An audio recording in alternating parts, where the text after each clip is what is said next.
Hi guys. Hi guys. What's going on? Nice to see everybody's here. Not late. On time. On time. What on earth? Hi everybody. Hi everybody. Exactly, Blissy. Exactly. The cat is hanging about in the room and it's distracting. It's distracting, but that's okay. Yeah, I was first hours ago, guys. You guys got to speed up on that business. What's going on, everybody? What's going on, everybody? Yeah, she's staring at herself in the mirror. I don't know what to say about that. It's her business, though. Like, you know. Hi, everyone. Hi, everyone. What's good? How did you guys enjoy the episode? What did you think? You know?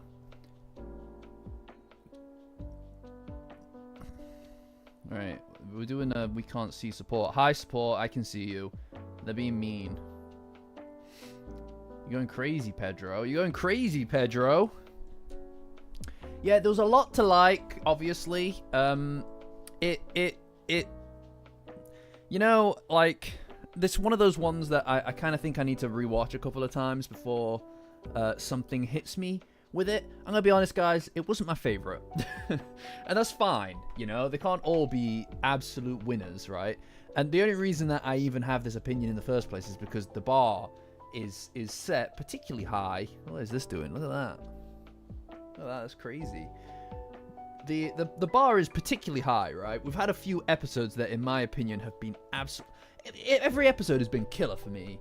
This is the only one that's kind of not really hit me super well. It might be partially because this is an episode that I anticipated to be, like this scene I anticipated to be like really amazing, like incredible. What is it? Do you want out? Sorry guys, 1 second. You want out?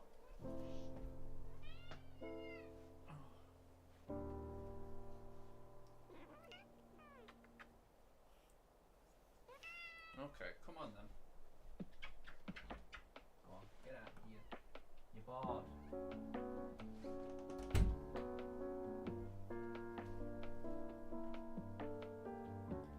Don't worry guys, she's been bored.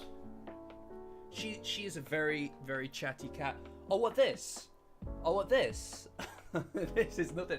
I just picked this up on safetiesonrookie.com, guys. It's the merchandise line designed, the artwork designed by Angle and created by Angle. Incredible artist in the community, everybody. You might want one. Do you want one of these? Or maybe one of these? A hoodie variant even, with artwork on the front as well? Maybe that's not up your alley, guys. Maybe that's not up your alley. Maybe you're more into a mug. Well, we have all of that. We have stuff at safetiesonrookie.com, guys. Safetiesonrookie.com. We have stuff there, guys.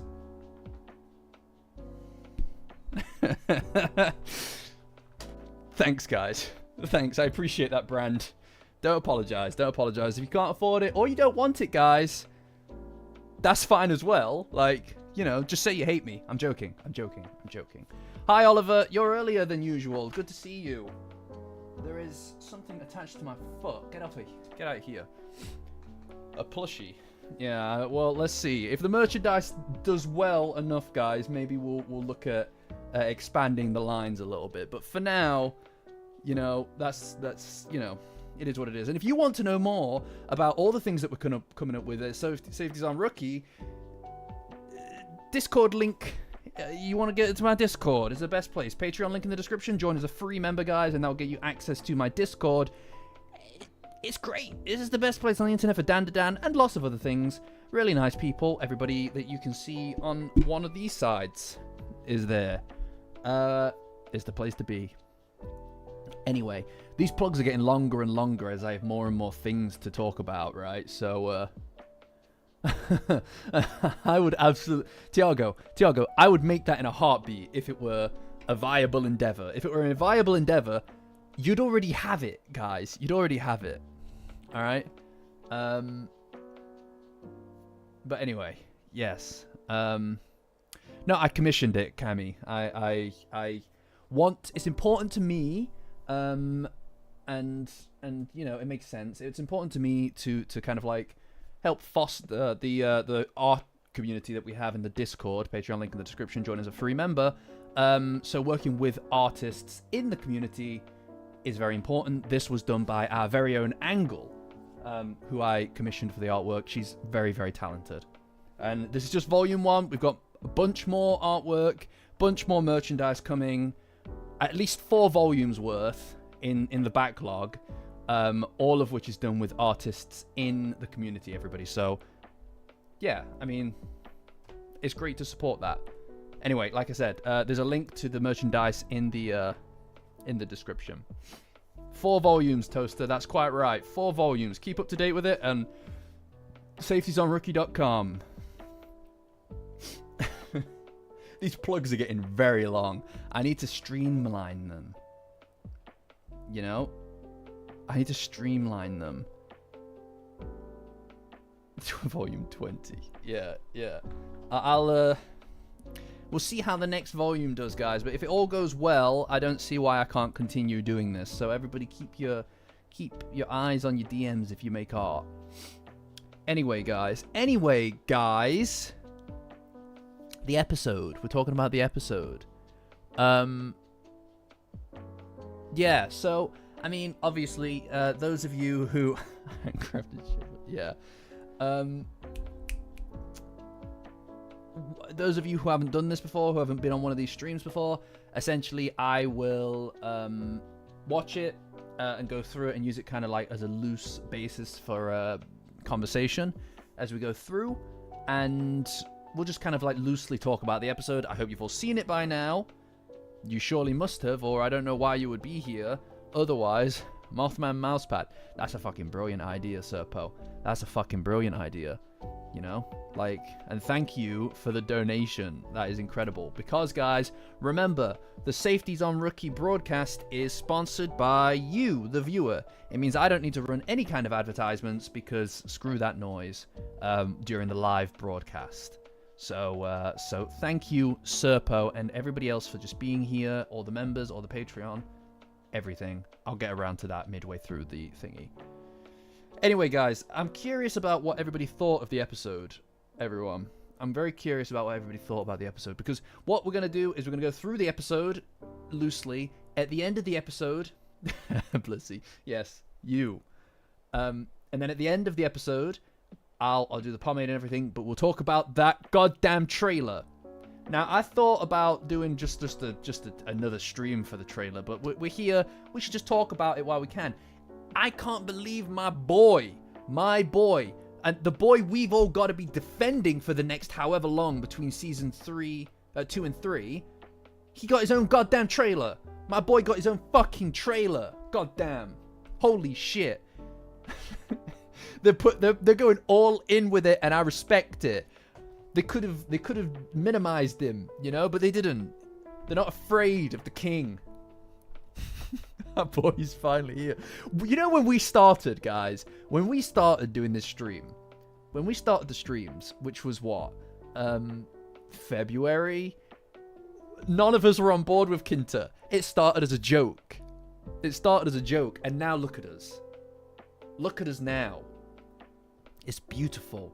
Oh, Angle, you missed the glaze. You missed the Angle glaze. You're going to have to go back and rewatch it. In fact, all of you could go back and rewatch the videos as well, even. just enjoy the channel, you know. If you can. If there's still stuff on there that you guys haven't seen. Or the stuff that you might want to watch again. I don't know. Maybe you want to watch stuff again. I'm not going to complain about that, obviously. Right then, let's have a looky-loo. Let's have a looky-loo at the episode, eh? Now, absolutely not Angle. Absolutely not. No such thing as too much. Yeah, it was, Tiago. You're quite right. Thank you, 5th Gram. Appreciate you, my dude. They will all bow before the power of Kinta. Unbelievable support. I don't want to hear about the live streams, alright? They're not even accessible to the broader public, alright? Kinta trailer. You're quite right, Orca. Kinta trailer. Kinta trailer. We'll go through the Kinta trailer together, and we'll be able to put it on screen as well, because we can get away with that for the trailer. I'm very excited for that. But, yeah, I'm curious. You know what, Toaster? The producer, Blissy, thank you. I'll tell you what.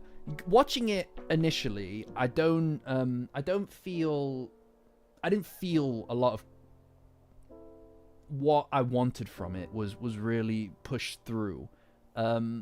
I think for me it was the way that the music kind of like, it didn't feel like it was leading towards almost like a swelling up of the scene, if that makes sense. It wasn't really leading to a very specific. I don't think it necessarily felt rushed. I just didn't feel like the music was driving the scene for a fight that is so musically inclined. It didn't feel like it was necessarily going all out, right? Maybe a little disjointed in a way. Maybe it was the random music notes. I don't know. You know what it was? Right? I think that when Okurun shifts from his kind of like I would appreciate it if it began with a kind of a messy, desynchronized kind of audio kind of thing, because Okurun was not in sync with what he needed to be, right? But when he starts to understand what it is he needs to do, when he starts to get and run with the rhythm, I expected that music to get blended with the music that he's hearing in his head in a more continuous way, or in a way that kind of makes it feel like, yes, there is a noticeable shift in the way that he's moving versus how he was moving before, right? But it didn't feel necessarily like I was getting that through what I was watching. It felt like it was just kind of like still a little bit chaotic. I expected there to be a little bit more kind of, I don't know what the right word would be, like a cadence to the rhythm that felt like he had adapted his movement, right? Yeah, I mean, even I didn't not enjoy it, all right? I didn't not enjoy it because it's still an enjoyable scene. It's still an enjoyable fight, right? I just think that it was maybe just not fully there, and as a consequence of that, it didn't really come together for me. Even the Ode to Joy stuff, it felt like maybe the singing of the giant opera singing things, it felt like maybe that dragged a little, like it went on maybe a little bit too much. Look, these things I'm kind of like, whatever. Everything after that, everything after the fight, loved every second of it, right? I adored that. Yeah, I mean, it was just the actual fight itself that didn't click with me. I think my biggest disappointment for me, the biggest disappointment, and I think the reason that I'm maybe being a bit harsh on it, and I don't mean to be, right? I'm just trying to be, fair in a sense, right? Like I don't want to look like I only glaze the show because I love Dandadan. I adore Dandadan, but that means that I expect, the quality, or not quality even, but the artistic kind of inspiration that usually really ties me to it, right? If it didn't work for me, it didn't work for me. I'm not trying to be a douchebag about it, right? But the way that Ida, like for me, I always viewed Ida's, yes, yeah, no, yeah. This is what I was going to say, Blissy. The Ida thing, right? When she gets like smacked out of the air, like swatted out of the air like a fly, I always kind of envisioned that as, or rather, what I took from that in the manga was that Ida, in that moment, it wasn't just about the fact that I'm remembering my friends, right? Which was part of it. It was a realization for her to push through. It was the idea that that she finally, in that moment, is kind of like, yes, these people are my friends, but specifically her relationship with Momo has been very confrontational. It started as a rivalry or contentious in a way, right? It's built on that jealousy kind of thing. But in that moment, the idea is she's supposed to think back, or at least how I took it, is she's supposed to think back towards her failure, her previous failure, where she wasn't strong enough or powerful enough to react properly, to stand up to the evil eye, and that almost got Momo killed. And she's supposed to feel guilty about that. She feels an overwhelming sense of responsibility, and that is, to me, the fledglings of what makes leadership, right? Is responsibility, or the ownership of something that is potentially of something that's went wrong. And for me, I think thinking back to that moment is very important, because it shows her, these people are my friends, because up until now, Ida has kind of felt like an outsider in a lot of ways. It's supposed to be like, yes, they are my friends.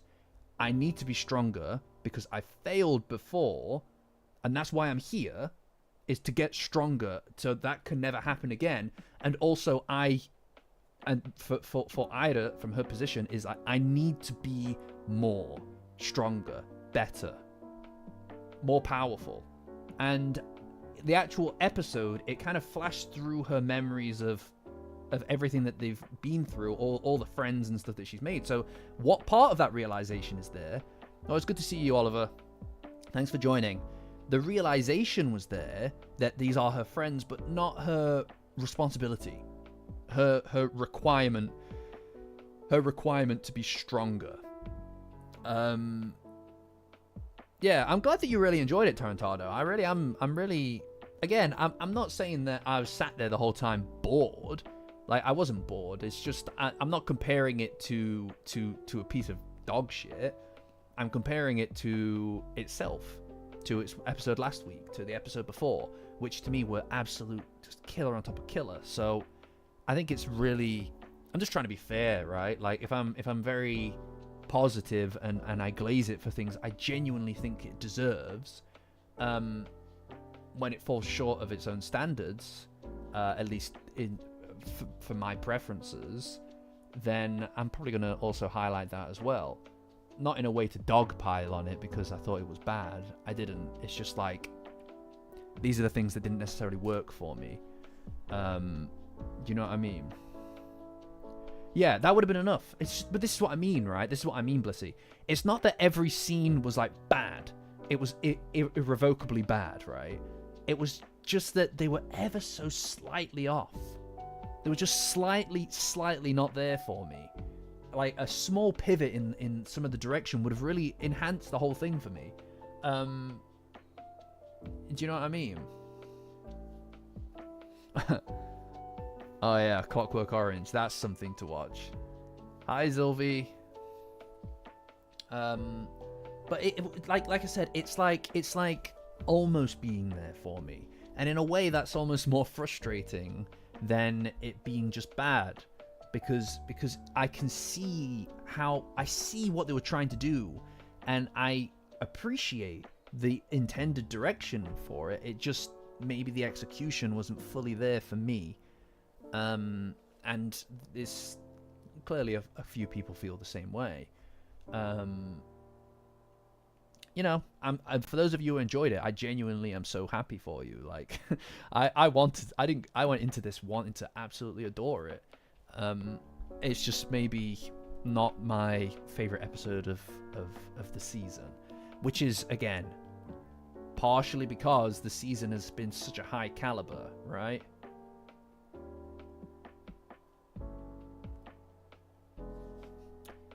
Yeah.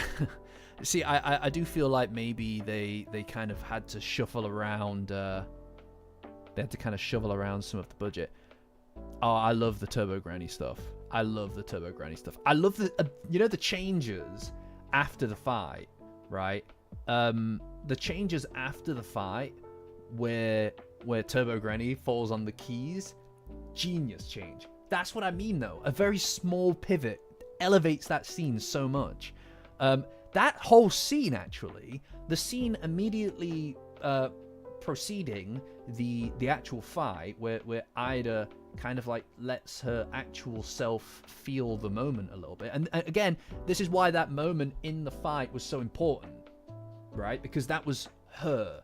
That's not the Ida that the world sees. That's the real her real desire to be better. It's not just this superficial kind of like, she has a draw, right? Ida has a draw to be the best.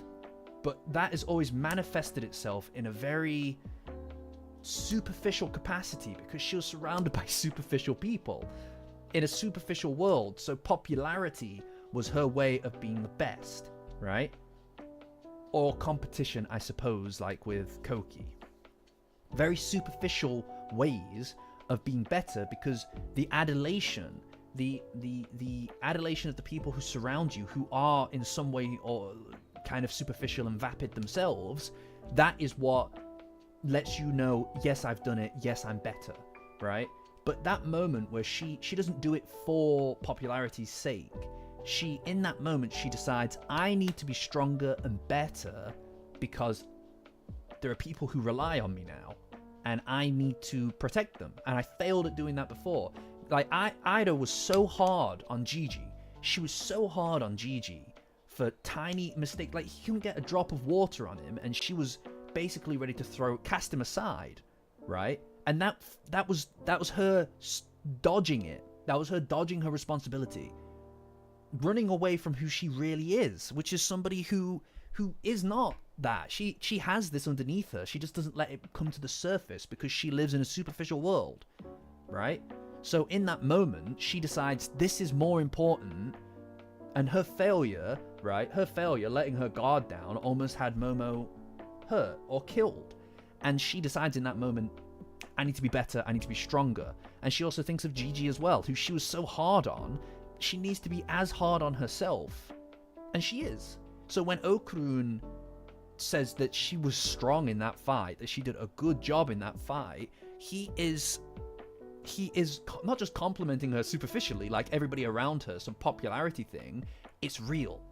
It's something she fucking cares about, right? He's telling her that this thing that actually she only just has realized matters to her, she did a good job, and that's important. That's her character. That's like such an important moment for her character, and it's an important change. Like it's a turning point. It really is a turning point. And it's all, yes, exactly. It all comes from accountability and resilience. So that slight pivot to me was really important in this moment as well, right? But that moment was really well executed. The moment where Okurun compliments her, spot on. In fact, that was better than I imagined it would be. Like, they did a really interesting thing where it's almost like she's in the distance, but then fades away as it comes into the forefront, and it's the real Ida, right? Because that is the projected self. That's this manifestation of the not real her. And that fades away into the background, and that's really interesting. That's great framing. I love that. But it goes hand in hand with that moment before, in my opinion. Like maybe I'm looking too into it, right? I could be looking too into it, but that's kind of what I do here, right? Like I'm pretty sure I cover this in the Evil Eye Retold video. I think that it is adequately covered there. Right, support. I feel like we're on the same wavelength about this, right? Like I fucking love Ida.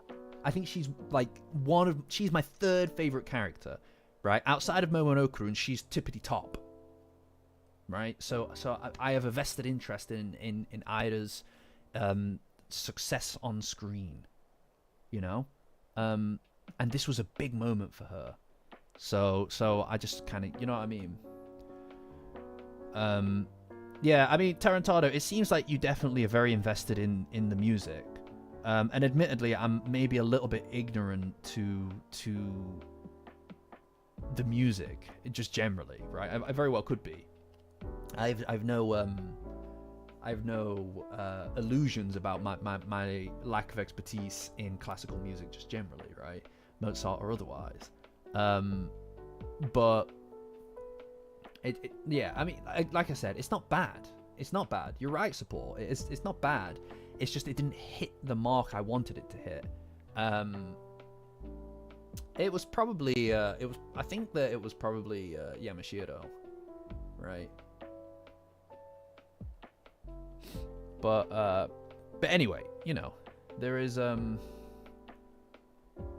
lot to like in here as well, right? Like we just said earlier, like I really enjoy the stuff about with Turbo Granny. It's great to see Turbo Granny actually get screen time in the past 2 arcs, right? Yeah, Jenny, it's almost hard to put your finger on it exactly, and that's why, again, like if this was any other anime, I would not have these level of criticisms. It's just because it's purely because I feel as strongly about this as I do, right? Interesting toaster. Alright, so no Yamashiro at all. Well, maybe that's it. I feel like maybe this was a bit of a back burner episode. You know? It feels like maybe it's not as you know, it's not as like, they don't expect this to be a killer episode, right? I feel like everything, yeah, like the next episode, I think, even the end of this episode was great, to be fair. I really enjoyed the end. Everything after the fight I thought was brilliant. And I'm looking forward to just talking about that. I know that I sound really negative, guys, but I think another thing that's really important, everybody, is that we're obviously not, and I'm not saying that anybody who enjoyed this episode is in this case, right? I'm not trying to say that. I'm just trying to say that we aren't necessarily the kind of, I don't want to be anyway, the kind of community that is blind to our own feelings about things. I think if something doesn't land with us, I think it's really important that we are honest about that. And we hold, the way that something stays of a high caliber is if you are ready to call out when you don't feel like it's hit that mark. And that's not a bad thing, right? Like if you have the highs, and then you also have the bits that are the lows, it gives you a kind of like a grand kind of this is part of being a fan of something. I think it's not, and again, I'm not saying people who liked it are blindly liking it. You are more than entitled to like or not like whatever it is that you like or don't like. Absolutely down to you, right? And we all have very subjective opinions. It's art, right? We all have a subjectivity about that. But, you know, yes, exactly. That's a really good way of putting it. Blissy. You know? It's more of an analysis of why it is that it didn't work, rather than just trying to shit on it. Because I'd never want to just shit on something needlessly, right? And, you know, even the black and white thing had a really nice effect of the colours that are used popping quite nicely, right? Again, it does feel like maybe there is a tad of kind of like lack of depth to some of this stuff. Like, it doesn't feel like the monochromatic thing doesn't really have the same draw that the opposing colours have had in some of the other episodes as well.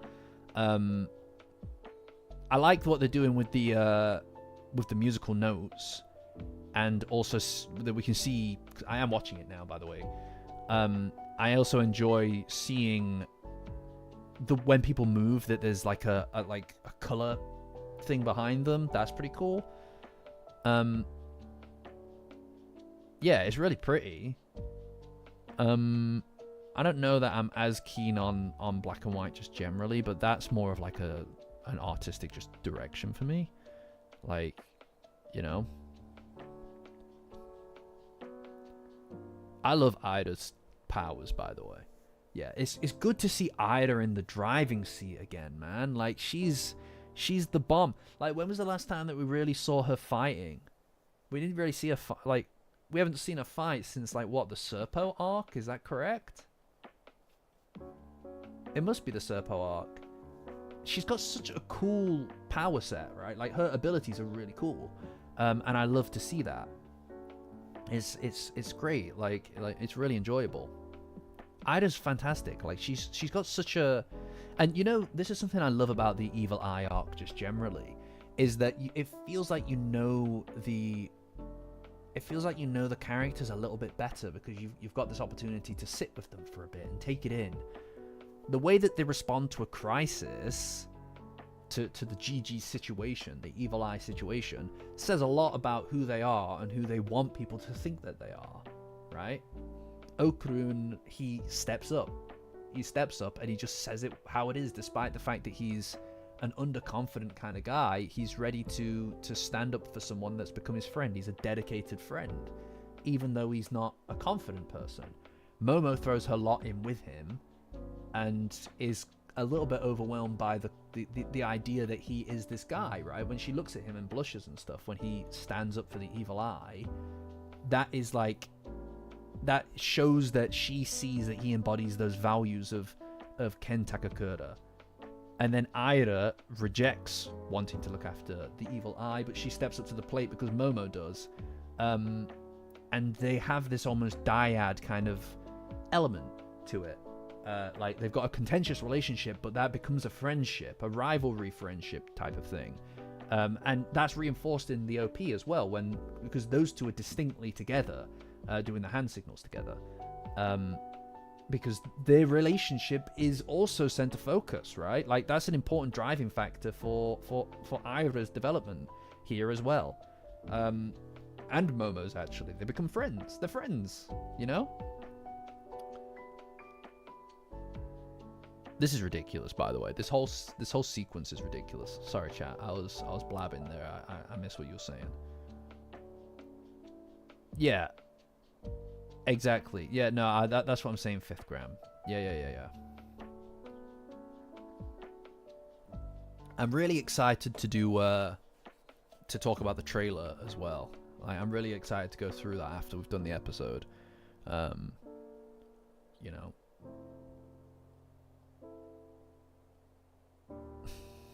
Yeah, I mean, there's so many moving parts to this fight.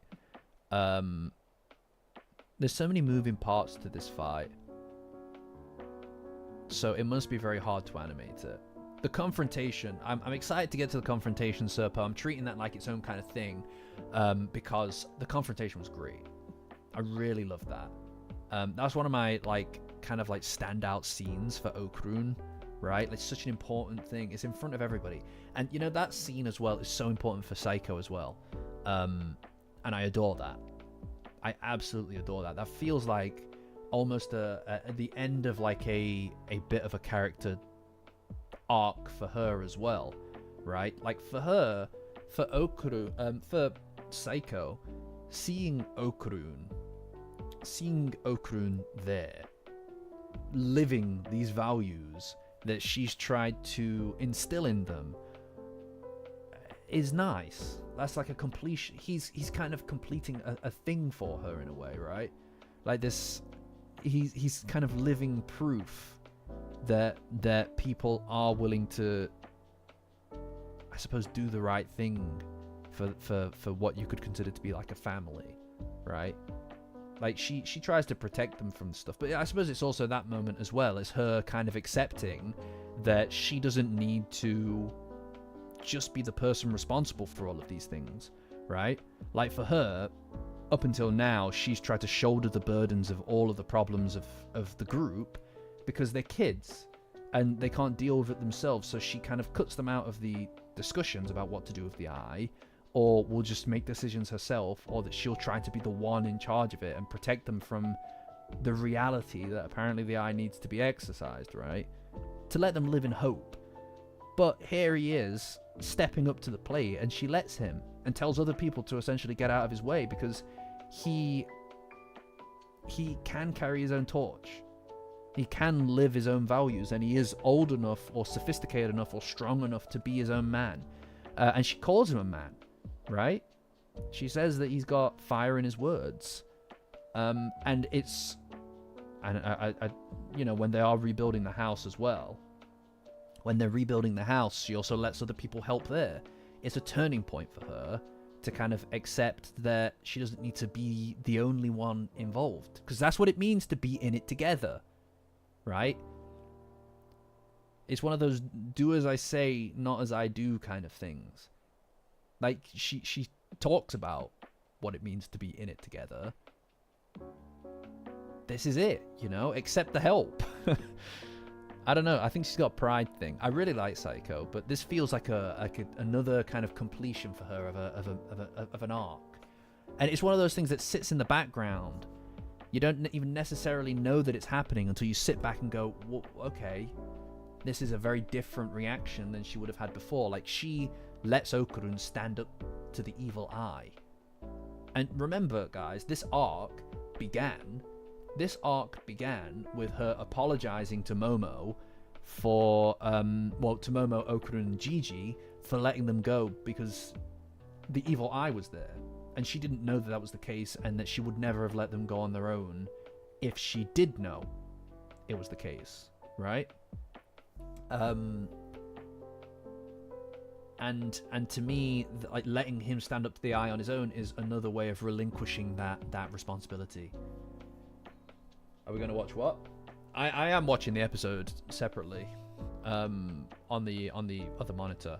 It's all kind of like fighting now. I don't remember if they did this in the actual, and chat, you might be able to help me with this, but you know when Okurun gets struck with the note that freezes him?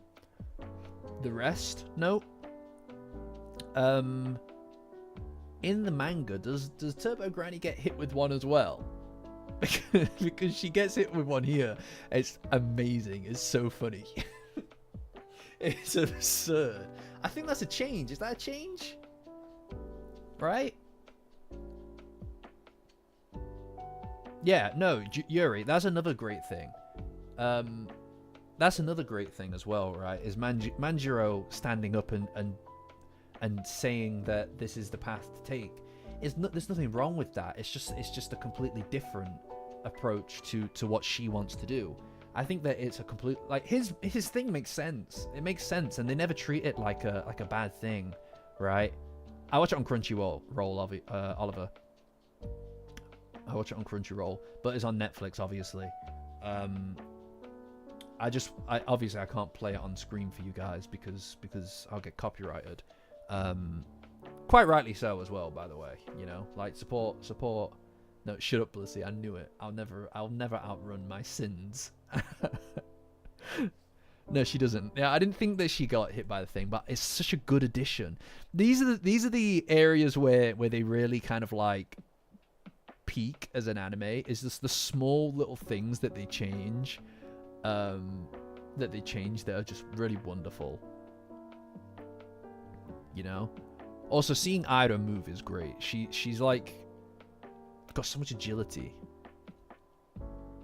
Also, Okurun is already jacked, by the way. Look at this shit. Look at him. He's already jacked. I swear to God, he was like a skinny guy at this point, right? He was just a skinny fellow. But he's fucking already, like, holy shit, bro. You've been working out for like 3 days. He's been working out for like 3 days. Look at the size of him. Holy shit. What the fuck? Look at his arms. He's huge. He could rip Turbo Granny's head off. What the hell, man? Holy shit.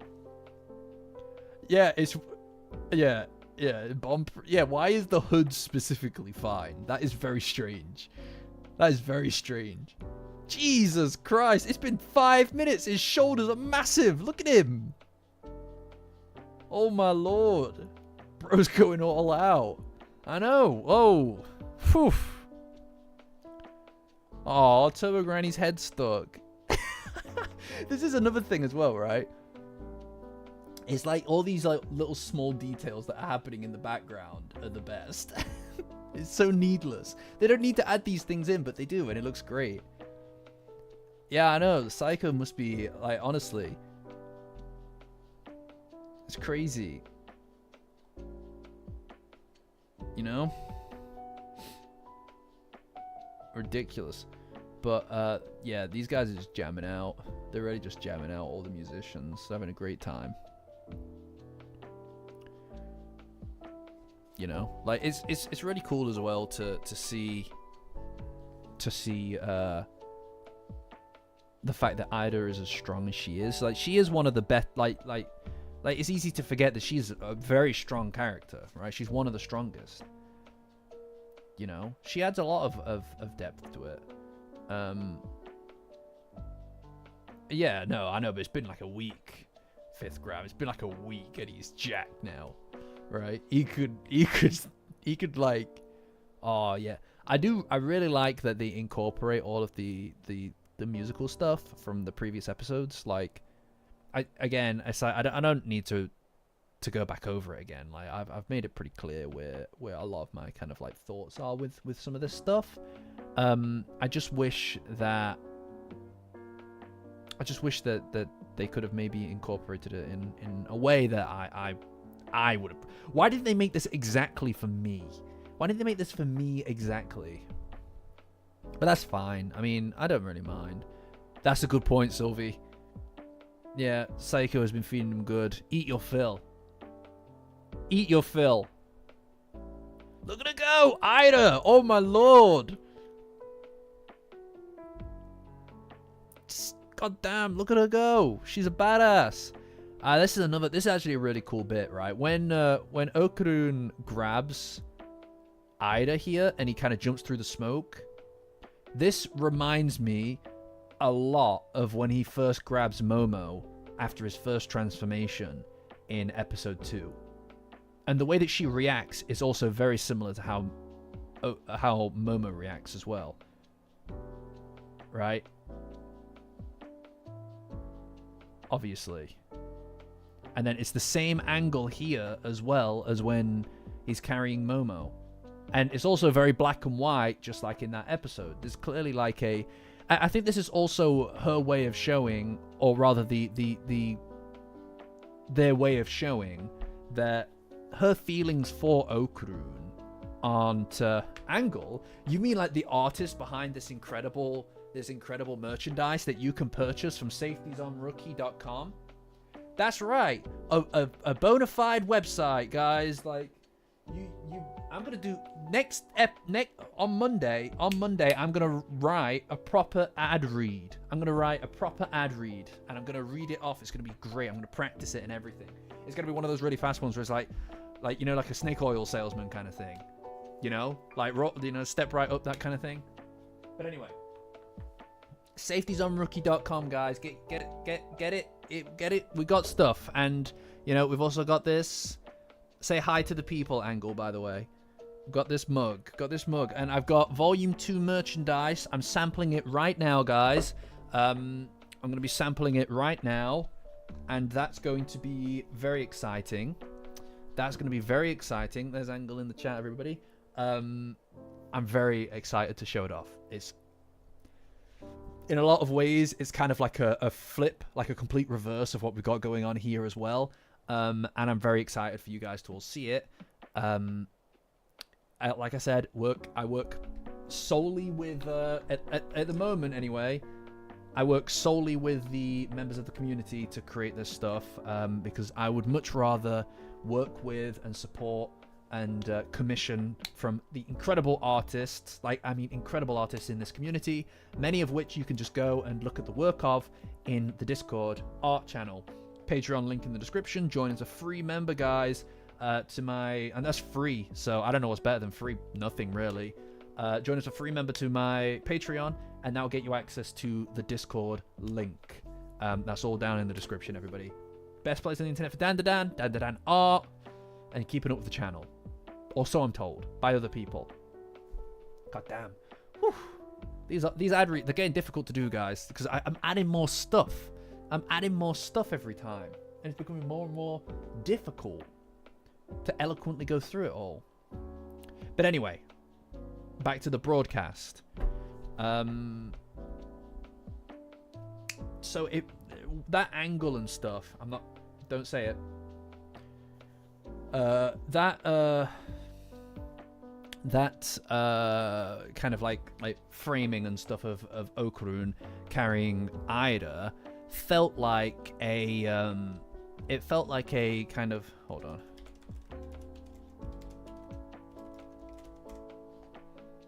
it felt like their way of kind of saying that, you know, the way that she feels about Okarun is real. It's not just an invention at this point. It's like, it feels like it is a real thing. She actually does feel her feelings, and I think that's what makes it so tragic, that they're never really going to come to fruition, right? In fact, that moment that they have later on together feels authentic in a way. It feels like they did have a moment. It feels like they had a moment, and that's sweet in its own way, if a tad doomed. But, you know, a moment is a moment, even if it, in the grand scheme of things, it can't really lead anywhere. And I think that's sweet. A moment. Yeah! Say the line, Bart! Anyway, I like the way that they move here, just like in the manga, where they move together in sync. It's really neat.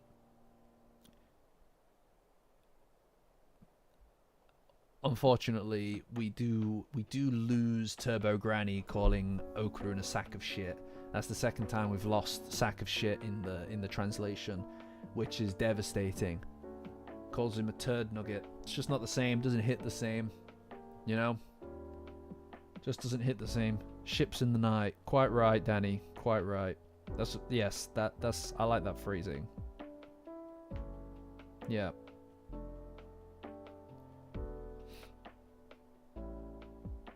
Yeah. Yeah, you can appreciate these kind of moments without them happening. Yeah, something enough. Yeah. Oh, I'm devastated that they don't say, oh me, oh my, it's dance party time. That devastated me.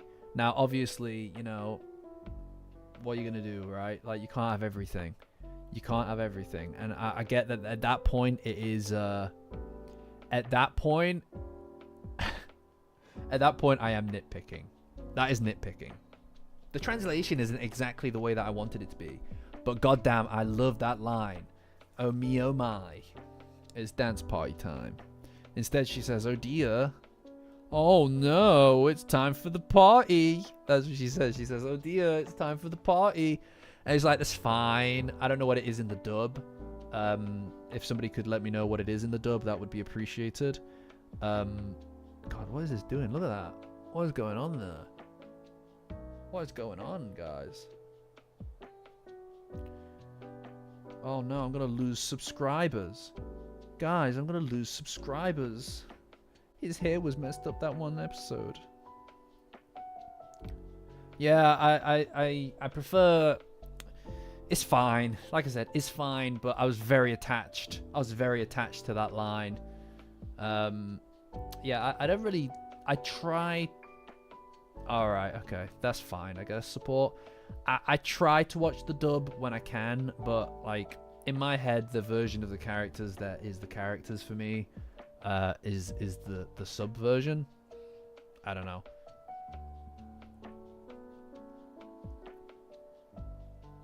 Yeah. Serpo, I made a very specific point of adding oh me, oh my, it's dance party time to the Evil Eye retold, right? I'm still, like, you know, I rewatched that the fight scene that I did for the Evil Eye retold earlier today in preparation for the episode. I think it holds up. You know, like, it's one of those things where it's like it's difficult to view your work objectively, especially as the quality changes as time goes on. But I'm actually quite proud of that still. I'm actually still quite proud of that. We will watch the trailer, Oliver, for sure. We'll watch the trailer for sure. No, well, the when we watch the trailer, I'll play it on screen. That should be fine. I won't worry about that. I mean, it's all whatever. I mean, if it gets claimed anyway, like I said, I don't run ads on the live broadcast, guys, because we're funded by you, the viewer. Members, donations, Patreons, everything like that, guys. Merchandise purchases, It all goes to making sure that I can do what I do here, and we can connect like this multiple times a week. Honestly, it's the point of it all. It's the point of it all, you know? And it's my honor to be able to do this with you guys. And it is a privilege to know that you all are interested in supporting the channel with your viewership and with your endorsements, let's say, of a variety of kinds, right? All right, I'm glad to hear that, Serpo. I owe Tim a silly guy. I don't see. Tim's not here? Tim's not currently here. You know? Yeah. But yeah. It would have put your eye out. Yeah. Don't wear 3D glasses, guys. Don't wear 3D glasses, because if you wear some of these and I do that, you will lose an eye. It's important that you know that you will lose an eye if I do that. Okay? God, these are terrible 3D glasses. He's not dead, Serpo, is he? Look at them. They're so, like, the lenses are so small. It's like Doctor Who. Often the thing. It's like Doctor Who. I leave these at my desk, right next to my Momo ISA sticker. Maybe that will be a competition. You know what? Actually, I'll figure out something. I said I'd do a competition for something else, to name a plant or something like that. But I need to stick this somewhere, and I need someone to tell me where to stick it. Don't be immature when I say that. Don't be immature when I say that. Anyway, oh me oh my, it's dance party time. Anyway, she knocked off that thing he said. Yeah, I could tell. Anybody who's immature about that is going to be getting a timeout. And I can time you out here as well, by the way. Yeah, that's right, Tiago. That's right, Tiago. See, thank you, Blissy, for actual points.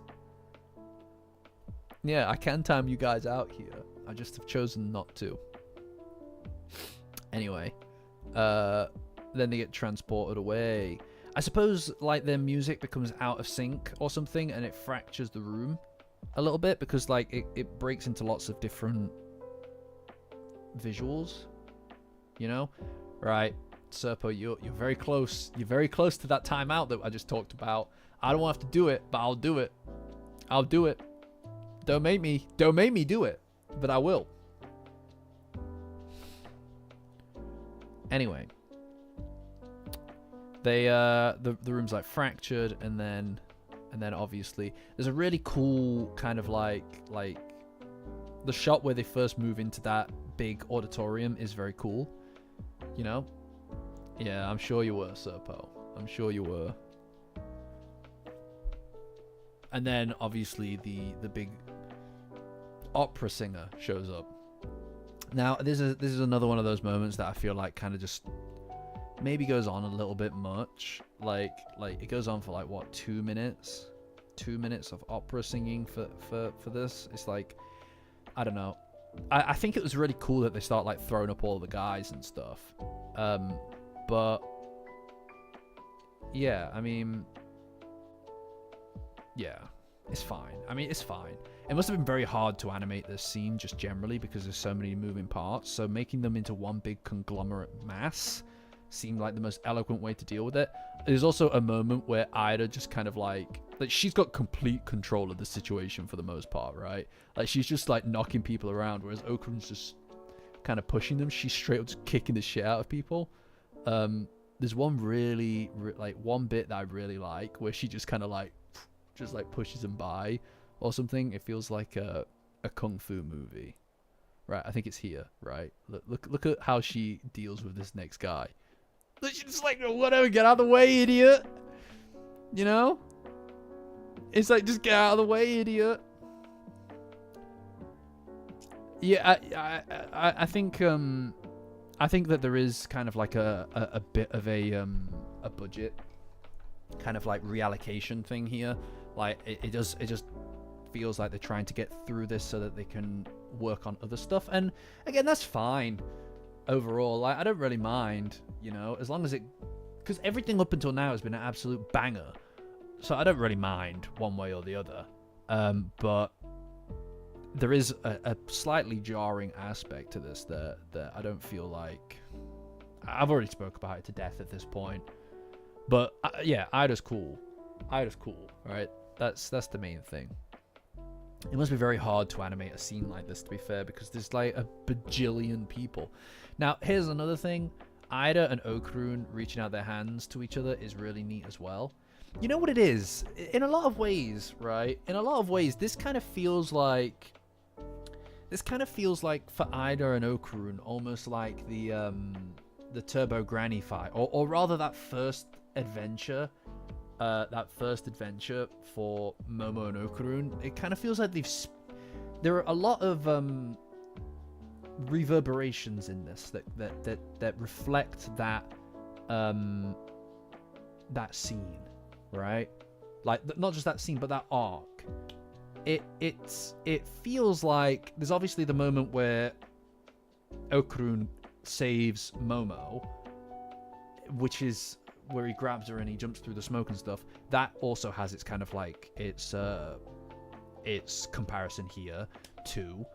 And then the scene where Okrun and Momo grab each other's hands feels like another example of what's happening here as well. And that for me is like a trust moment, right? All right, let's not get crazy, Yuri. Let's not get crazy in the chat, all right? Okay, like a lot of this. Yeah, I know you've upset everybody.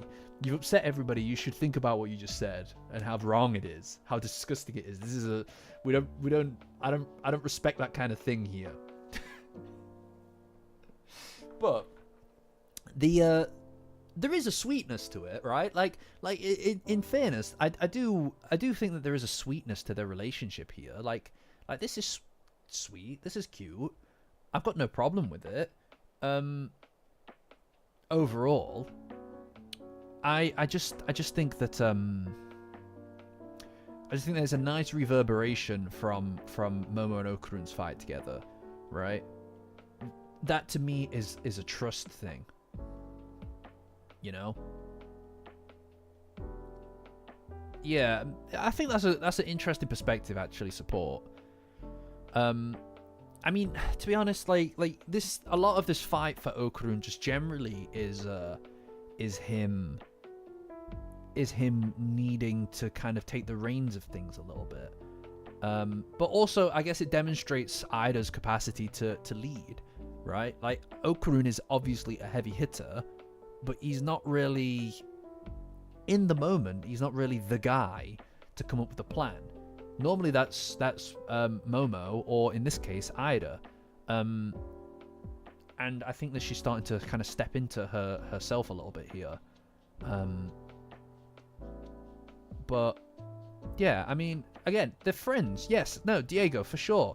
Like that trust that they've got that just was forged in that holding of hands, right? Which is a very important motif across this season. These arcs, hand-holding, that physical touch, is an important motif across this season, and it's just as important here as well. It's trust. It shows a fondness and a comfortability with each other. That doesn't just need to be romantic, right? Like the Momo and Okrun handholds are a romantic thing. This is not. This is a heat of a battle. This is a trust thing for me. This is a moment of trust. In the same way that the first time that Momo and Okrun held hands in the Turbo Granny fight, that wasn't necessarily romantic. That was them deciding we're partners. And this is Ida deciding that this matters to her, right? I mean, she went after this. She pushes him away to go on, and that's a sacrifice, right? I don't even necessarily think that this is all like, you know, obviously Ida's crush on Okrun is really important, but in a minute-to-minute way, that's not what matters here. What matters here is winning and trusting each other to win, right? as friends. And that's another really important thing. Yeah, it's a huge step for Ida, accepting not just the gang, but her own desire to see these people as friends, right? It's great. For me, it's important for Ida, because up until now she's just kind of been a bit of an addition to Okurun, right? Like, she's there for Okurun, and she doesn't really like Momo, or at least we didn't think that she liked Momo much until she realized that she did, which was when it was nearly her fault that Momo died. Like, and here, where she kicks Okurun away, she doesn't ask him to do it. There's no discussion about it. She just does it because she knows he's got his job to do, and she knows she's got her job to do, right? This is the same character that apologizes profusely to him if she even says the wrong thing in front of him because of her image, right? And she just kicks him to the ground to just do it. Because it's a growth of the relationship. It's a pushing past the superficial into something built on trust, built on mutual respect for each other's strength. And that is what he demonstrates at the end of this battle, in the talking point afterward, is that he notices and reflects upon and respects her strength. And that matters to her because she's only just decided she is strong, right? Yeah, even a side character like Ida has so much going for her. She knows what her job is, and she tells him what his job is. And she does get hurt as a consequence of that. Like I said, but this is my only contention, obviously, is this bit here, right? It just doesn't. I think that just one lingering shot of her failure with the evil eye would have gone a long way here for me. Like, that's all it would have taken, is just one, like, 2-second shot, a 2-second bit, would have really gone so far with me.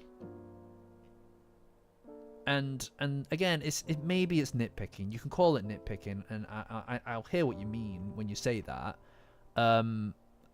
And, you know, I respect that could be the case, right? But look. You see here, this is the thing that she thinks about. It's not just her friends that she thinks about. She thinks about this moment, specifically this moment in the manga. And there's a reason for that, man. It's about her not being strong enough. It's not just about the fact that these are friends. It's about her caring, you know? That's what I'm saying, Blissey. Like it's about the fact that she messed up, and this says everything in one panel. In one panel. You don't need 5 of them. You need that one, because it demonstrates, number 1, that she feels responsible. Number 2, she's not strong enough to have done something in that moment. The same as Okurun, which is part of why this fight is so good, because it's not just about Okurun. And 3, it shows that she cares enough about Gigi and Momo, especially considering that before she wanted to just drop Gigi like a ton of bricks and called him selfish, and she's only ever argued with Momo, but here she is wanting to defend his right to choose to be to follow his will. And also to protect Momo, somebody that she has kind of not really been particularly friendly with until now. Yeah, and the guilt and the powerlessness and all of these things, this leadership, this, and you know what I mean? Like, I just don't. I'm not complaining necessarily. I'm not trying to be like nitpicky. I just feel like that was a really important component to that. It felt like a very important component to me. And the fact that they didn't put it in is strangely missing the mark. Right? Like, it's not even like, oh, the animation wasn't right or the music wasn't right. It was like, that is like a thing for her character. And to me, that screams that there's something here that isn't quite correct especially considering the nuances, the nuances of what they always of what they've always done, right? No, I don't make negative videos, Eric. I don't make videos that are I don't want to tear anybody down, you know. I love all of the work. I love Dandadan has gone broke. That is a killer title, Yuri. Oh my god, that's a killer title. No. I don't want to tear anybody down. Like the episode is still more than what I could do, right? Like, people worked hard on this and I respect that. It's just like, it's very strange to me that a show that normally can put things in front of me that I'd never even picked up on. The tunnel thing, genius. I never would have thought of that as a good setting for the car scene. They did it. It worked and it was amazing because they knew it better than any of us could have possibly expected them to. So the fact that they missed the mark here was a bit odd, because it is an important moment for Ida's character. Guys, if I'm nitpicking and you want me to just kind of move on from this, let me know. All right, like I again, I understand that that it may, like, other people don't feel the same way about it, and that's fine. And I'm not trying to make people dislike the episode. It's just pick those nits. I hate that. I hate that you said it that way. Thanks, guys. It's not even. I don't even like. I don't mean to be like. And like, well, I feel like pretty happy with the critiques. I'm not like pissed off. I'm not like angry. I'm not like annoyed. I just don't. I feel like it's a very strange thing to miss. I mean, I'm at the tail end of what I'm saying now, anyway. But it shows to me that there's maybe in this moment a bit of a misunderstanding of what it represents. It's not just her getting stronger for her friends, which is such a, you know what I mean? Like,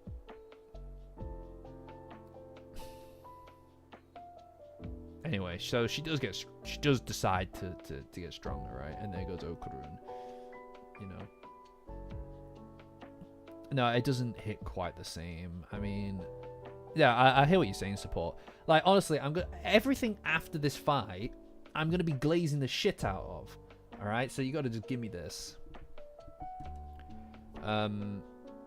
Yeah, I don't necessarily think that the fight necessarily dragged too long.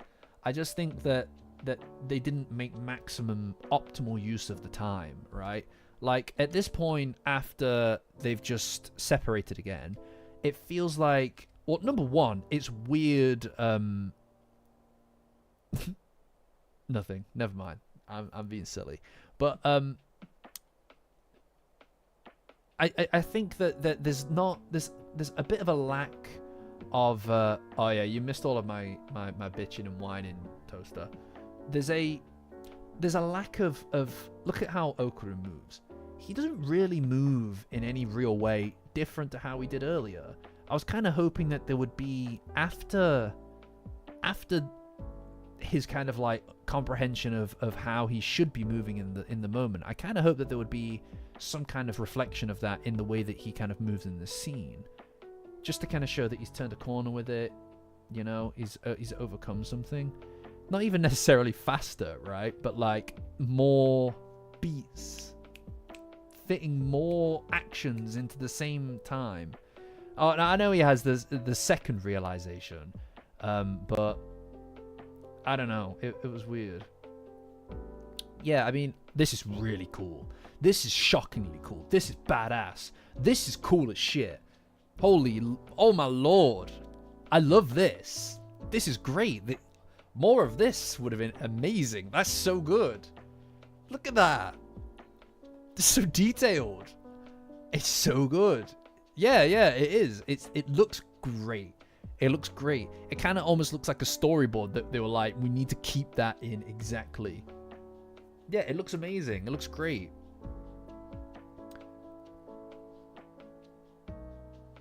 But and then there's kind of more opera singing, and then the frame rate kind of, well, rather the I suppose the animation gets a little bit choppier, I suppose. But I don't really mind. I mean, it still looks pretty good, you know? Yeah, it still looks really good. Like, I have no thingy. I also really love Turbo Granny being on Okurun's shoulder. You know? I love that kind of relationship between them. This is cool as well, where they're going through all of the beats and stuff. Because, to be fair, it feels like, you know, yeah, it's kind of like that still frame, quite right. All of the whole kind of like however many beats in an action kind of thing, right? Like how many actions you can fit inside of like a second or a movement or whatever, is quite difficult to comprehend. I think it can be difficult to properly just take that in, exactly what it's trying to get across. So the visuals here are very useful in demonstrating exactly what it's trying to explain to you, right? So seeing that is cool. Yeah, hanging on to Okurun's back is one of her specialities. It's in the book, and you can see it now because of my lamp. Can you see it? My shrine is on full display. Can you see it, guys? One day I'll get a better camera. One day I'll get a better camera, and it'll be an incredible moment, because you'll be able to see everything behind me into the starkest of details.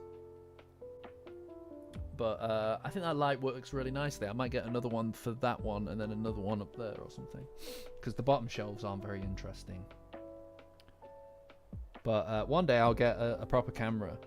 It's just expensive. Every sin revealed.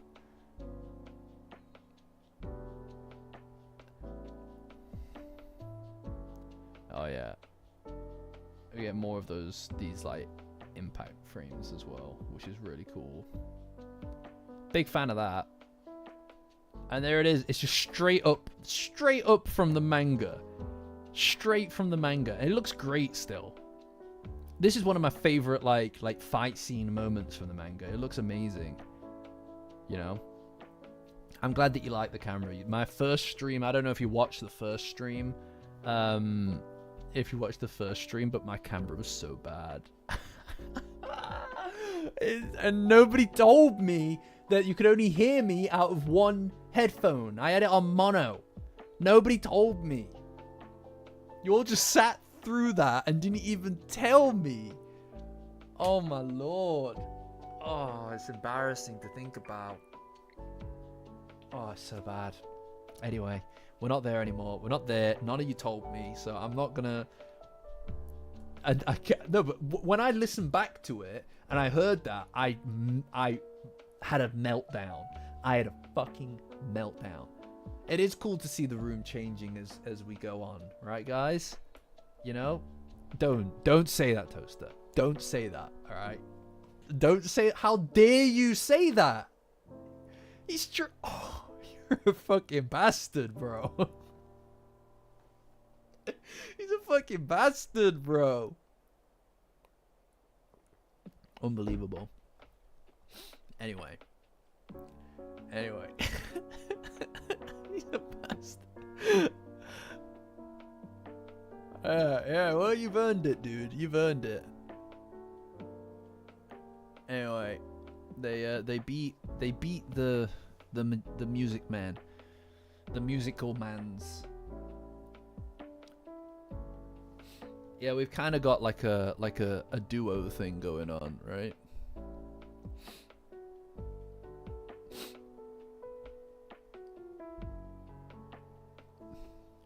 You know, I more as we go on and on, I'm starting to accumulate a small group of people who are just alternative versions of myself, which is great for me.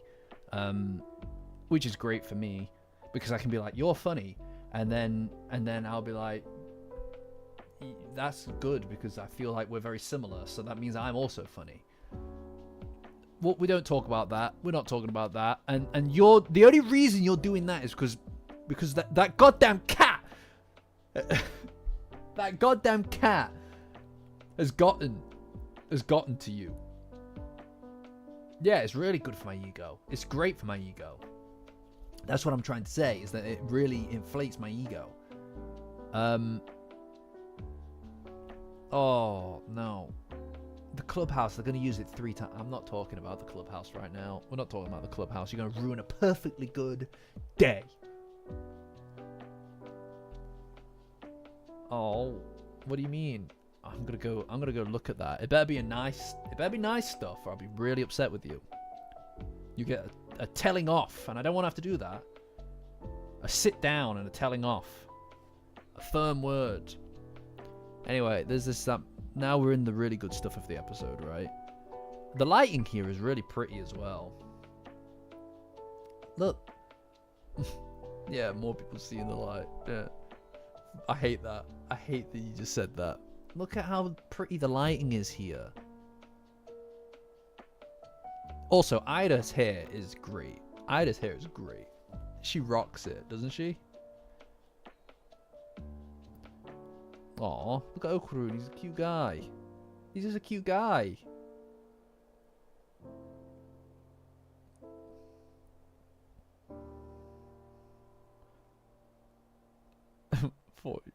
No. Look, this is the bit that I mean, right? Like, it's kind of like it fades away. This fake version of her. It's like almost like a ghostly kind of thing, like a literal like projection, right? It's not actually. She calls it her normal self as well, which is really interesting. Hi, Jellies. Hey.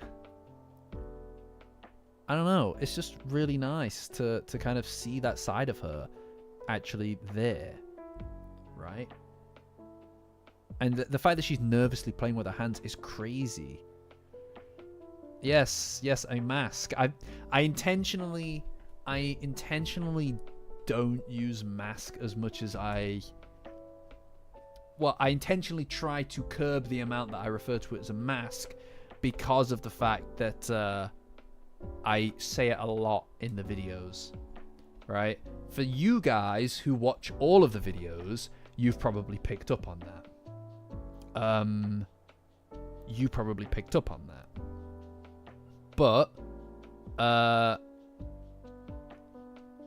But most people don't in between the videos, right? So I can keep using it.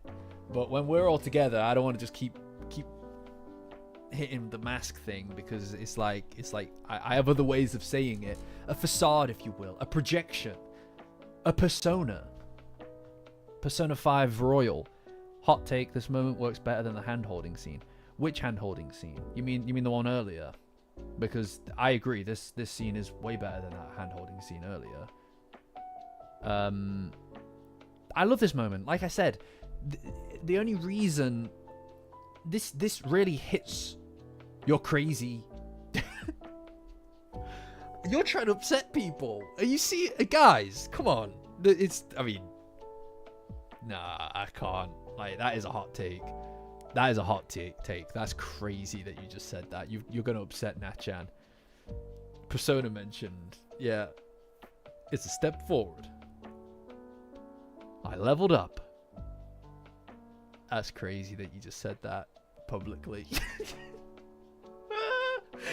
Yeah,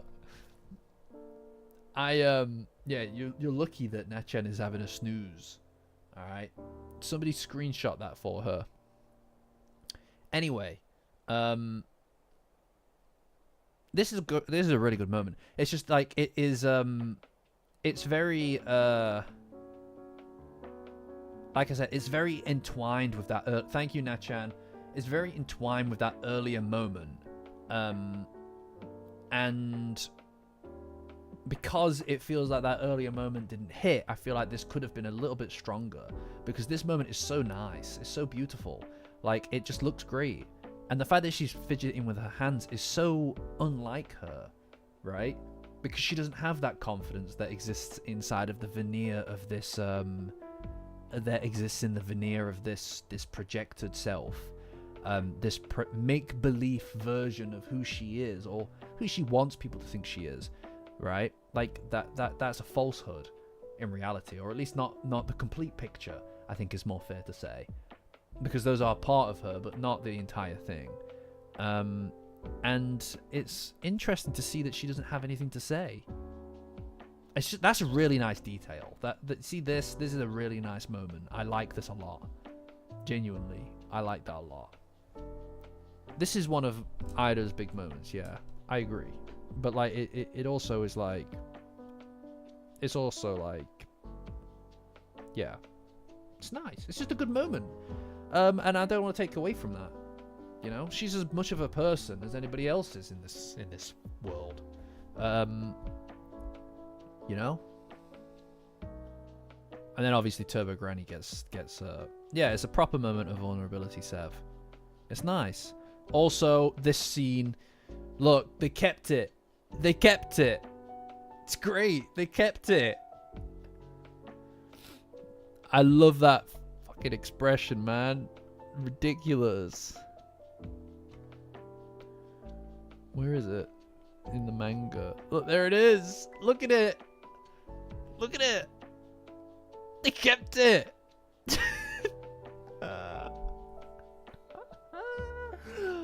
Oh, it's good. It's good. Yeah, that's the problem, isn't it? Yeah, I imagine what they'd use it for. It's just, it doesn't lend itself very well to a square image. Yeah. But Turbo Granny's the best. I like what they add to this scene with her falling on the piano and reactivating them is very funny. That's one of those small things that you don't really think about. You know, it's nice. It is nice to see. This is something else that's really nice as well, is that you get to see all the different pairings in a way that it's not just the same people together every time. Ida and Okarun going on a mini side quest is really cool. Look at her, she's just... Oh no! Oh no! She stood on it! Oh no! No, you fucked up. Oh, what? That was great. Hold on. See this? See this, guys? This needs to be an emoji right here. That needs to be an emoji. Alright, I'll leave it with you guys. Alright. Yes, yeah. Toaster. Yeah. Like, because she's saying it at the time, right? Thanks, dude. She's saying it at the time that it would be bad that they only show up when you play. Look, she didn't even mean for this to happen. She didn't even mean for this to happen herself. She's like, oh, fuck. Shit. What have I done? So good. So good. It's a very funny addition. And then it's quite the transition, by the way, back to the Ayase household. Let's look at this. This is quite the transition. Look at it. Oh, my lord. That's a hell of a transition. Now, this moment is really nice as well. This is really, really sad. I've always this moment is always really sad though. It's such a, because you have to crush the guy.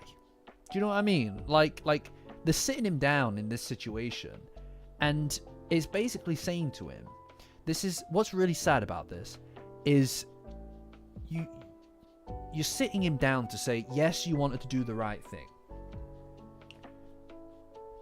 Yes, you want to do the right thing, but the right thing is kind of the wrong thing to do. And in order to save your friends and your family around you and yourself, you have to let this guy die, this kid die, this thing that you care about die, this part of you die." And that's sad. You know, I think that's a really sad thing. I don't think it's a really unfortunate thing to have to tell someone who's a kid. You know? And yeah, exactly. Like I mean, it was the same thing in the manga as well, but I think the problem is that Gigi kind of gets it as well. It's really sad because obviously he almost killed Momo in that previous episode, and I think he knows on some level, because on some level, for the record, on some level, Manjiro isn't wrong. Doesn't mean he's fully right necessarily, but he's not wrong. And what he's saying makes sense. And everybody in that goddamn room kind of knows it. Everybody in that room kind of knows that he's right. It doesn't make much sense because people will get hurt. I mean, look at the house. The house is destroyed. Nobody can go back to their normal lives. And while it was really fun for everybody at the beginning,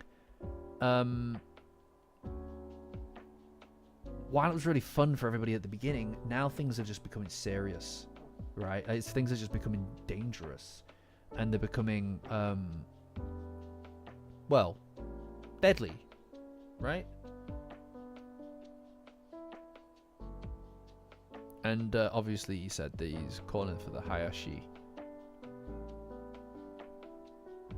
Yeah, it's unfortunate. And it is really interesting that I mean, like it's basically a one-to-one for the manga, more or less, right? Like saying that they said that he would bring him into the family and everything like that, and that Gigi's been trying, and it's like it's not fair, and it's quite right. Like, it really ties into, and the best way that you can encapsulate this entire vibe, in my opinion, the best way to capture this vibe is literally what Saiko said in the previous episode. It's just sad, you know, that it doesn't matter how hard you try, you just can't control the eye, you can't make it work. The right thing is not the right thing, and that is a very bitter pill for a kid. It's a kind of reality, a truth that Saiko specifically doesn't want them to have to learn, especially because they're kids, right? Like I don't know, it's very sad. But obviously, as we learned earlier in the manga this week, guys, it's it goes somewhere, because doing the right thing, especially when it's hard,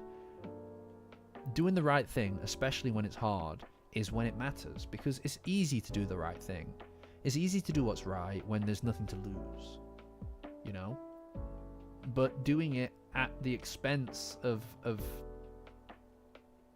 things around you, people around you, and through some degree of sacrifice, is when these things matter the most, you know? And I don't know, it's sad, isn't it? It just is sad. And Okurun obviously shows up. I fucking love this scene.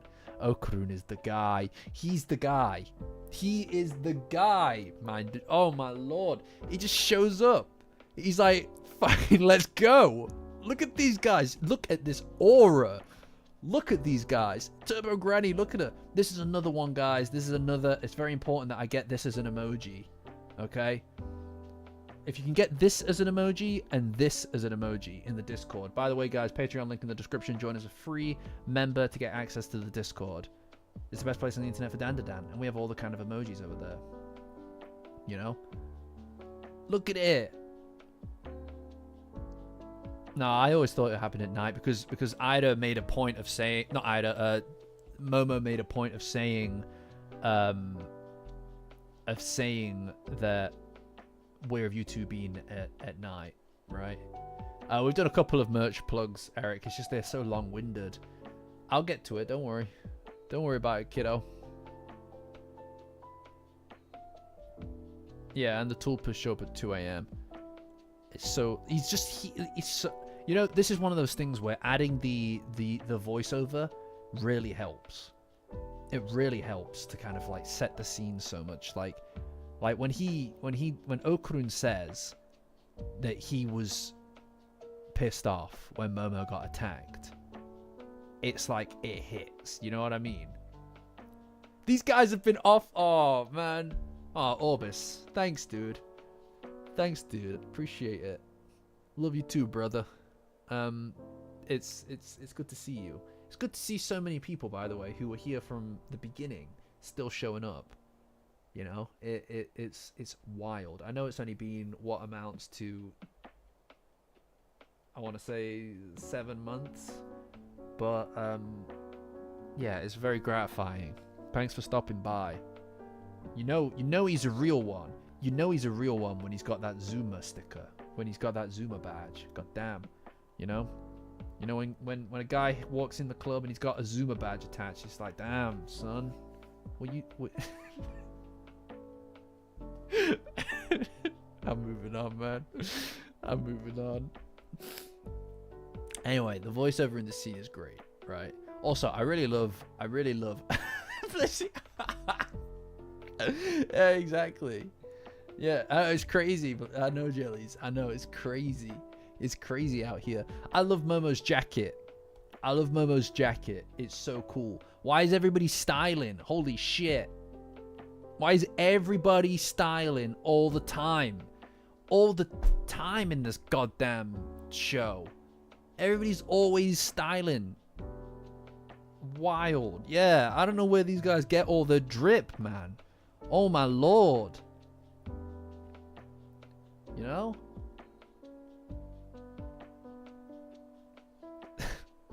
Yeah, well, as far as I'm concerned, you've all been here forever, guys. Even Tiago, who seems to be relatively new. Welcome, my friend. Welcome. Look at him go. Yeah, he was pissed off. He was really pissed off. He's so cool. Oh, he doesn't give a shit, man. This is such an important moment for Okurun. This episode has so many important moments for the two of them. It's great. You know?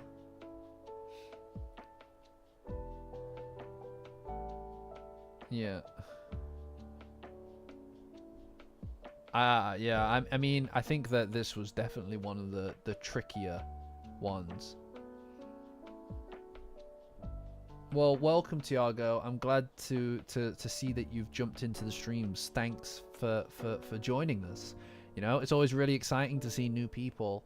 If you're interested in the Discord, Patreon link in the description. Join as a free member to get access to the Discord. If you don't want to, that's also fine. I'm happy to just host you here. But yeah, no, it's this is, look at this. Whew, my lord. Damn, son. It's so cool. Everybody's like, what the fuck? Look, Psycho, she's like, what the hell? What am I even looking at? It's crazy. Everybody's like hanging on his word. And this is the thing, right? Like how many situations have really been about where Okurun is just standing there, talking confidently. You know, he's so driven, man. He's so driven in this moment, and I love that. It's a powerful moment. Yeah, and this is what I was saying, Blissy. Like it feels like this is a turning point or the completion of something, an arc, a personal journey for Seiko, right? It feels like it's not pointless and that she can rely on these people, these kids, to look after themselves, and that she doesn't need to protect them from the world necessarily, because they're capable and spirited enough that they don't need to be protected from reality. Manjiro, I respect what he's trying to do, but it's like, bro, get out. No one wants to listen to this. Don't embarrass him. Yeah, this is a moment. It's such an important thing, you know? What happened to Cowboy Bebop? What do you mean, Zach?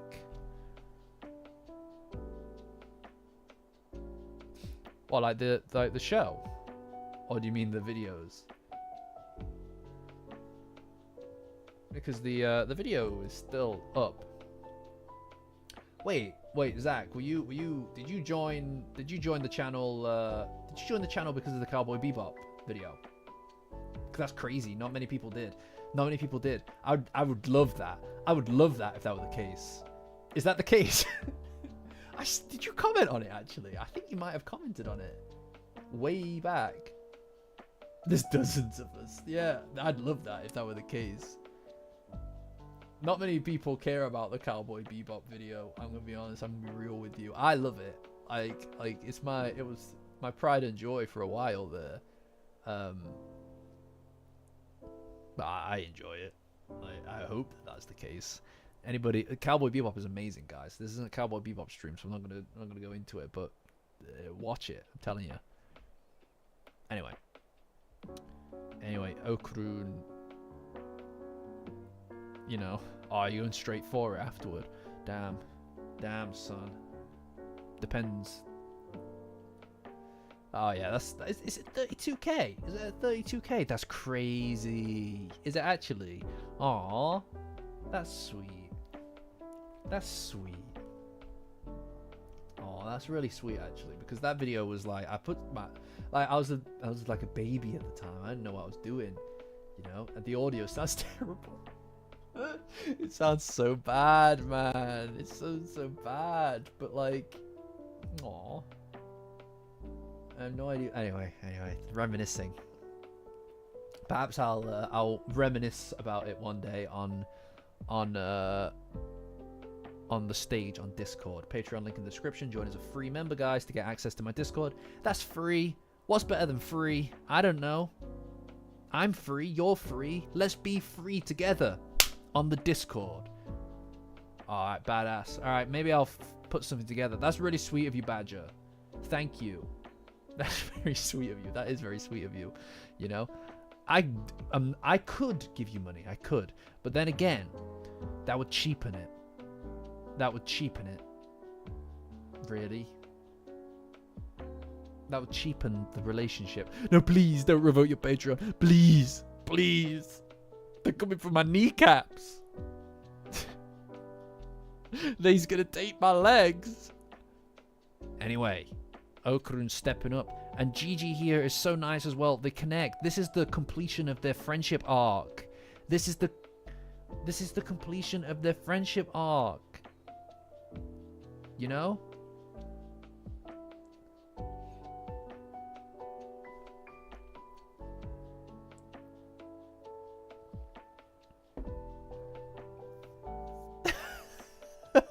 Tiago.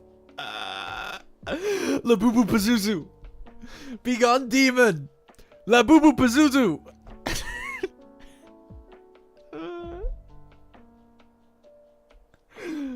No, it's the whole thing. Don't you know? Don't you know about it? This is a completion of their friendship arc. It's so cute. It's so sweet. It's perfect. They're friends. Man, I love the Evil Eye arc. I love the Evil Eye arc. It's so good, man. Like, the Cursed House arc is my boy, but this also hits. This hits so well. You get the slice of life. You get all the friendship things. You get everybody growing stronger because of the bonds between them that get stronger as well. Right? Oh, it's so good. This is a fucking good arc. Dandadan is so great. It's so great. Right? I mean, we're going to hit up that trailer next, right? We're going to hit up that trailer next. But I tell you what. This goddamn show has got me excited for the Kaiju arc, right? And that was like the bottom of the list before. I don't know what to tell you. They went all in with the trailer. It looks so cool. We'll get to it. We'll get to it. Don't worry, guys. Anyway, she throws the water on Gigi and he rips out his clothes. His poor clothes. His poor drip. Yeah, okay. This is a hell of a cliffhanger, by the way. This is a cliffhanger. This is a cliffhanger right here. Oh my lord. Look at this. Yeah. This is it. This must be like this feels more in line with what I expect. This is really nice. This is that same thing again, right? Like, it's not just flashes of color anymore. All right, Catcher Yuri, thanks for joining. Like, this isn't just flashes of color anymore. It's literally two people who fill half of the screen each, right? Like, the power is overwhelming, and now this feels like a final confrontation, right? That's what this is. That's what it feels like. It's really strong. It's really strong. It's too, like, look at it. That's a showdown. That's a showdown, though, isn't it? God damn. I don't mind the cliffhanger. I think that this is a good cliffhanger.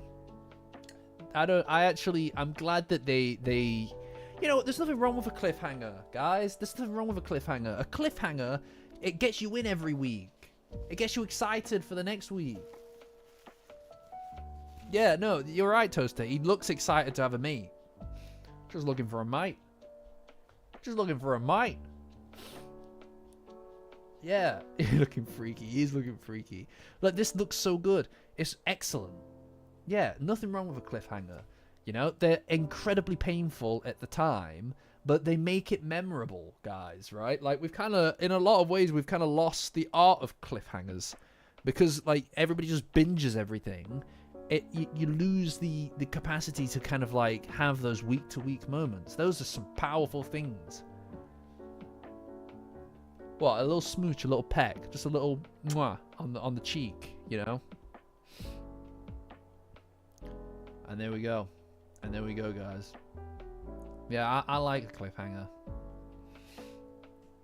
Yeah. Yeah, like honestly, it makes things just more memorable. It means that we can communicate about it. Imagine if this all came out in one go. We'd have one stream. Right? Like, the whole culture that we've developed around each episode would just be non-existent. Because you just wouldn't be able to binge it all and then go and actually have talks about each episode. It makes you appreciate the moment to moment in each episode just a little bit more than if you release the whole thing in one absolute go. I don't like that. You know? Yeah, that's it. I think that batched releases can work with some things, but generally speaking, nah. This is the way to do it. Week to week. Classic. We've been spoiled for too goddamn long. We've been spoiled for too long. You know? With these full-on, just complete, just like, oh, you can binge the shit out of it if you like. It's like, I get that for some stuff where I don't care about it, but at that point, I might as well just wait for it all to come out in one go. You know? Like, I just don't think that it's necessarily, like, the way to do it, you know? Right then, guys, that's the end of the episode. You know, this has been interesting so far, because it's the first time that I felt like as a group we've had to contend with an episode that's perhaps a little bit more more contentious. I am currently doing the pomade. I'm about to move into that, Nacham. But it's nice to be able to look at that and still be able to have a really interesting discussion with you guys, even when our opinions differ somewhat. And that's really gratifying, actually. Rather than us having to just agree about everything. It's quite nice to have a little bit of, not debate necessarily. Yeah, debate lord.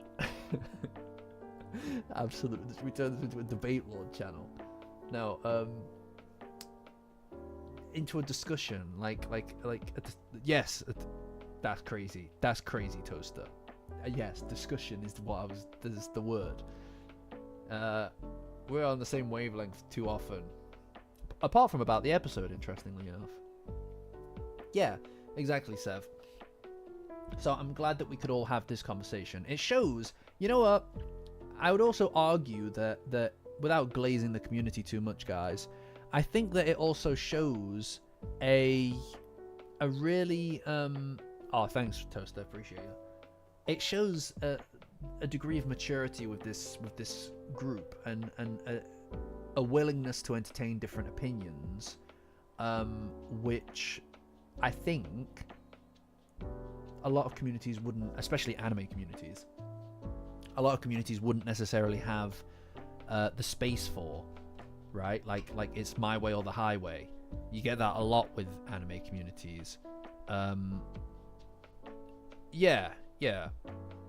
I think that it's kind of like it's almost like disagreed tangent, right? Like ever so slightly on the edge of you know, we're all coming from the same position of really enjoying the show. So I think it means that all of these things are really drenched in a degree of kind of like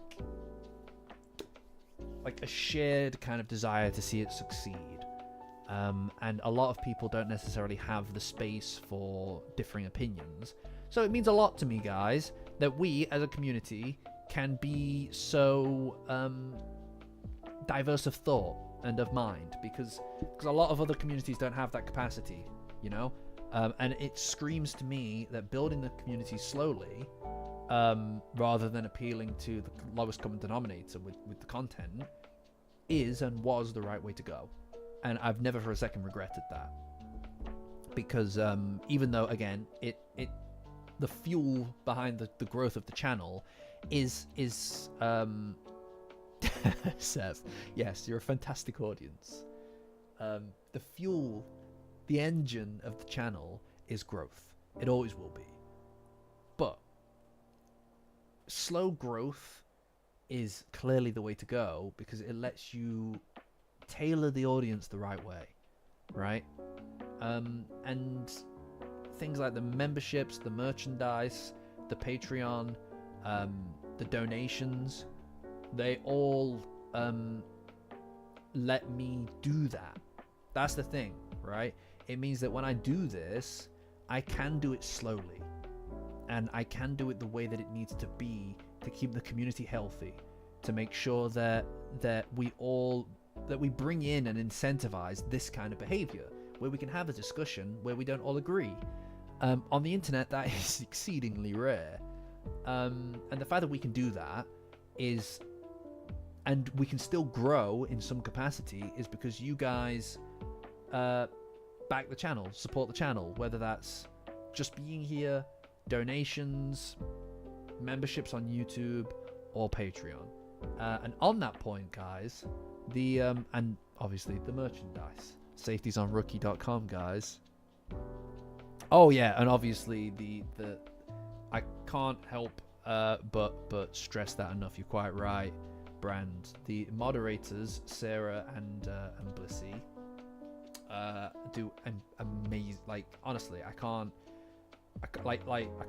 stress it enough, right? Obviously Sarah's been has had a lot of things going on with her and things like that, so Blissy has doubled down the amount of work that she's been doing, and she's better at it than I am, guys.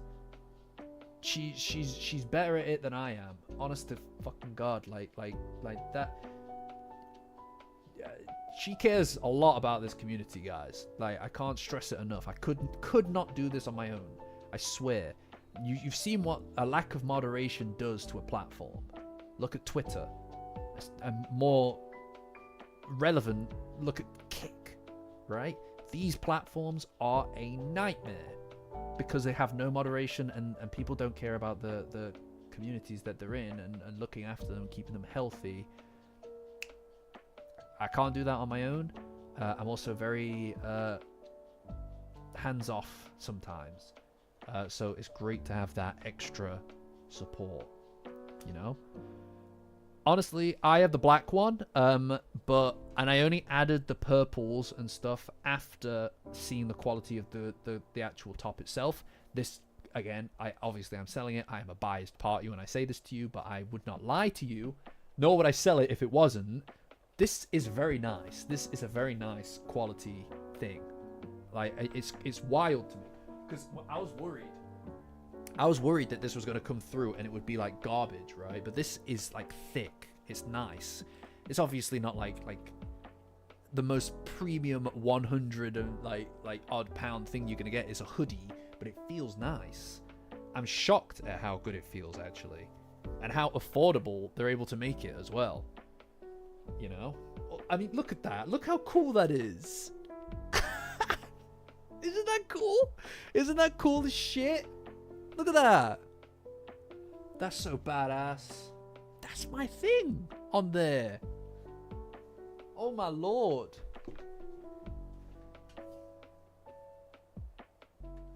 So cool. It's so cool. Yeah, it's so validating. But the quality is really good. I'm a bit jealous. It me. It you. I'm a bit jealous that I didn't get the purple actually, but because I got the sample version, I also got the most inferior version because I had to make tweaks when I saw it in real life. Like the hoodie itself has this really cool design on it by a different member of the community. The person responsible for volume 2 actually, of which I will show you when the samples arrive. But this logo on it is just a bit big in real life, which is why I changed it after getting the sample to be different, right? So it's ever so slightly smaller on the actual main thing. So I got the inferior version, right? I can show you. You see, it's ever so slightly too big for my preferences. It's edited, so I've got the worst version of it. No, I have thought about making a specific thing just for me, all right? Or eventually, guys, actually something that I have also thought is that I could design something and then do a very limited run of it. If that's something you guys are interested in, let me know. All right, it will not be good because I will have designed it. Because I would have designed it, but it'll be a very limited run of them, right? Like, I don't know, like 100 things, probably something Coffee Momo related, yeah. But if that's something you guys are interested in at some point, maybe I'll do it. Look at that, how cool is that? It's on the side. It looks so good, guys. You know, I don't know if Angle is still in the chat, but that is amazing. And then obviously this is like a sneak peek into volume 2. This is a sneak peek into volume 2. You know? I kind of did it in one big go, Kemi. I commissioned 4 pieces of art across the community. I've not revealed who they are yet until it comes out. Each of their things come out. I'm working on a lot of it still, but I prioritized Angles just because she gets big hits online. Her art is amazing since day one. Since she joined, it's been just such a thrill to see her stuff released on the Discord. Patreon link in the description. Join as a free member to get access to the Discord. But that to me solidified that if I was going to work with someone, the first thing that I'd want released for me would have to be her, right? But all right, cool. Well, she missed another glazing sesh. Yeah, no, it's kind of like an electric blue. Yeah, you're right. I went for the kind of like the sort of teal kind of Momo colors, right? You'll love, guys. You'll like the next one. Like genuinely, I adore it. I'm really excited to get it because it comes in a different range of colors. So it doesn't feel like it's a competition kind of thing, right? It feels like it's an alternative thing, right? Like if that's not your style, that's not your vibe, here's this other thing. It's a completely different thing. Yeah, it's good. And there's another mug coming as well, which is again very different from this one. I'm like, honestly, guys, so excited. The rate at which the stuff is coming out is just kind of like whenever I can get it to work. Obviously, I've got like a lot of things to do. I've got a day job. I've got videos to make. That's a good point, Toaster. I'll get straight back to that in a second. And then obviously the merchandise and stuff kind of takes time as well, because like while obviously Angle did the base design for this, like the Momo and the stars and stuff, the font, like the text and the font, that was me. And then the framing around it, see this big circle framing to make it work on a shirt, that was me as well. So they take a lot of editing on my part just to make sure that they're ready to go on clothes. There's a lot that goes into designing something like this, and I'm not an expert at it by any means. It just, you know, it takes work.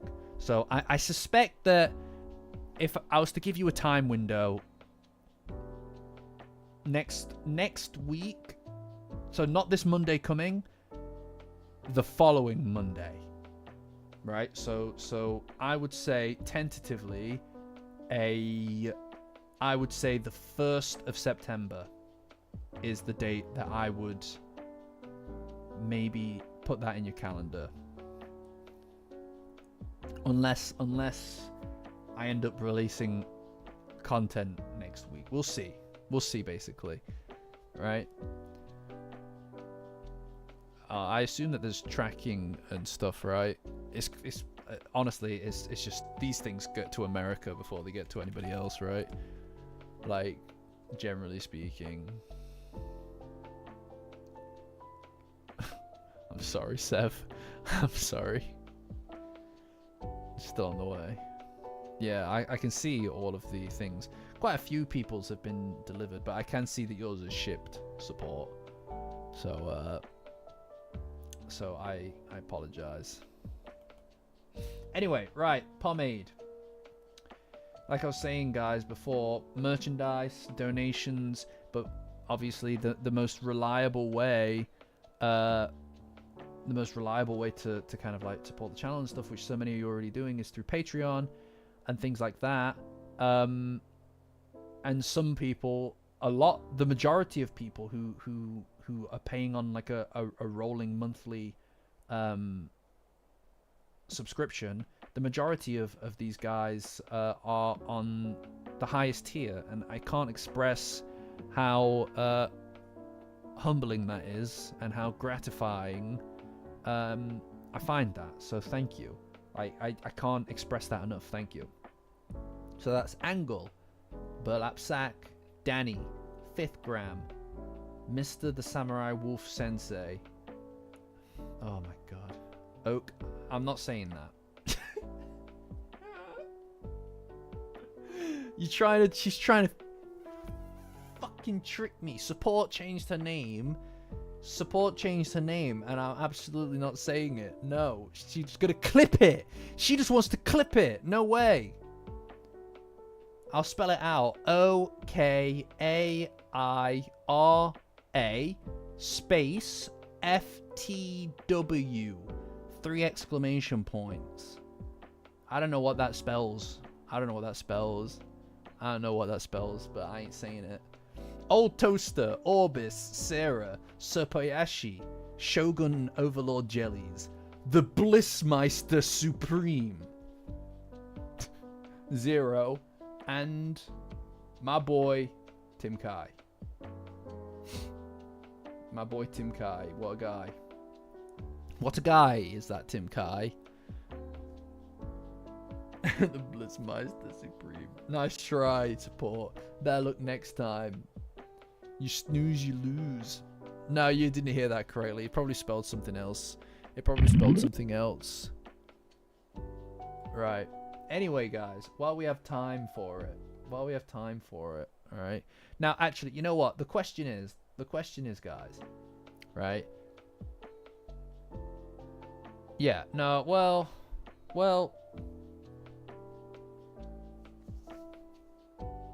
Yeah, no, we'll do this now. Did you update your name to the Blissmeister Supreme? Yeah! Alright, I was gonna say that maybe we should just do this on another stream, but I don't think that we need to. I don't think we need to. No, it was the beginning of this. It was the beginning of this. Alright, so. Alright, catch you. Anyway, my boy got his own trailer.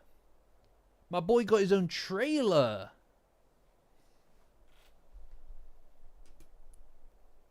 Wait, so people don't want to see the trailer? Why not? It's a very good trailer. Oh, it feels weird not having the music, doesn't it?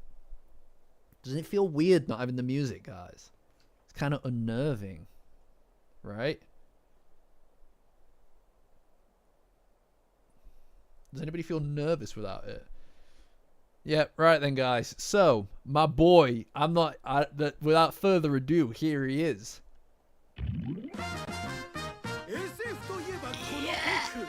Look at him!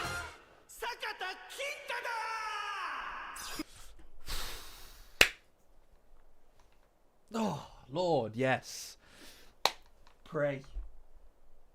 I'm not worthy. I'm not worthy.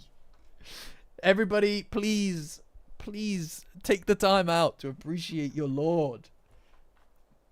Kinta himself, ladies and gentlemen, he is here. He is here. My Lord. Oh, it's beautiful. The voice is very good, isn't it? Look, he picks the green one. He picks the green one because that's where we're at. That's where we're at. We're in the lady killer. We're in the lady killer period, guys. Pure beef. Yeah, it's Kinta. Look at everybody. Oh, yeah. Hell yeah, guys. Whew. It's crazy that, you know, it was really ballsy. It was actually really ballsy of this series to go 2 seasons almost without unveiling the main character.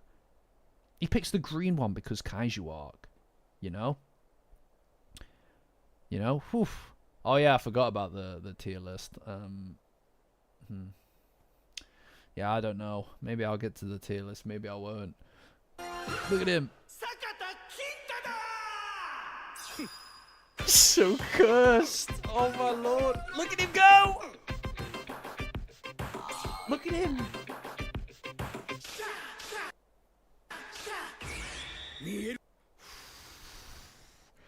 God damn, the man who loves sci-fi.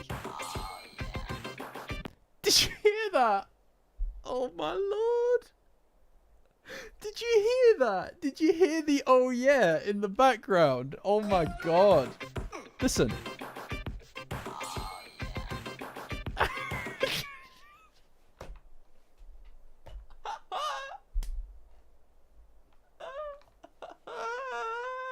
What the hell? Oh yeah. It's crazy. They gave him a whole trailer. They gave him a whole trailer. What the fuck? What the fuck? They gave the guy a whole trailer.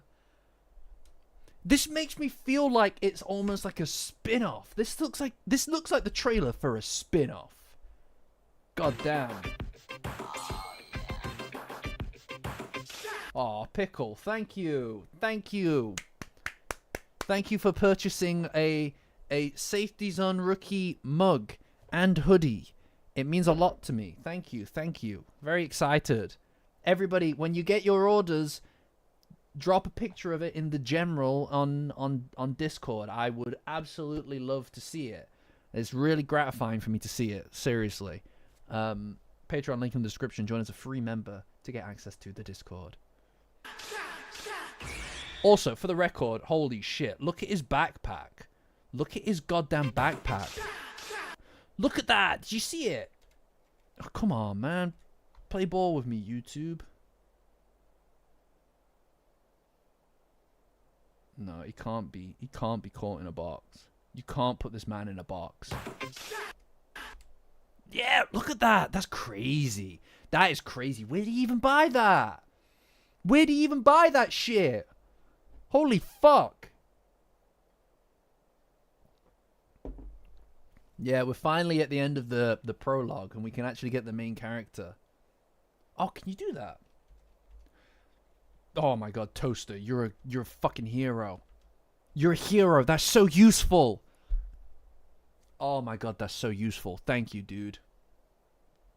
Yeah, you know what? He definitely made this shit. Yeah, Cammy. That is amazing. It's like, no, you make this trailer, all right? Yeah, I know, Toaster, you absolutely saved me there. That's so useful. So useful.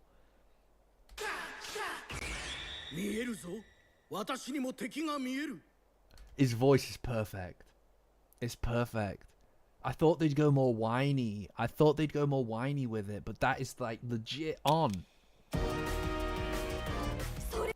Look, there she is.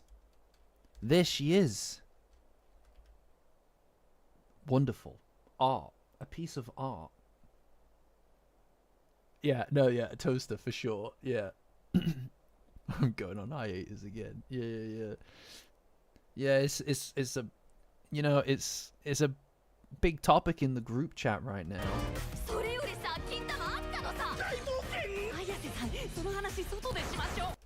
I can't believe this trailer has me excited for the Kaiju arc. Yeah, the music is great.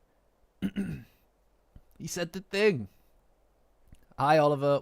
Welcome back, dude. Oh yeah, that frame, we've used it like crazy already, like the manga version. I've seen that people have already kind of like made a group chat section. I know, a new song finally. Look at how good the color is, right? Here's the thing. It's kind of gone back for the green thing again, right? But there's almost like, well, it's not even necessarily green. It's kind of like fluorescent lighting.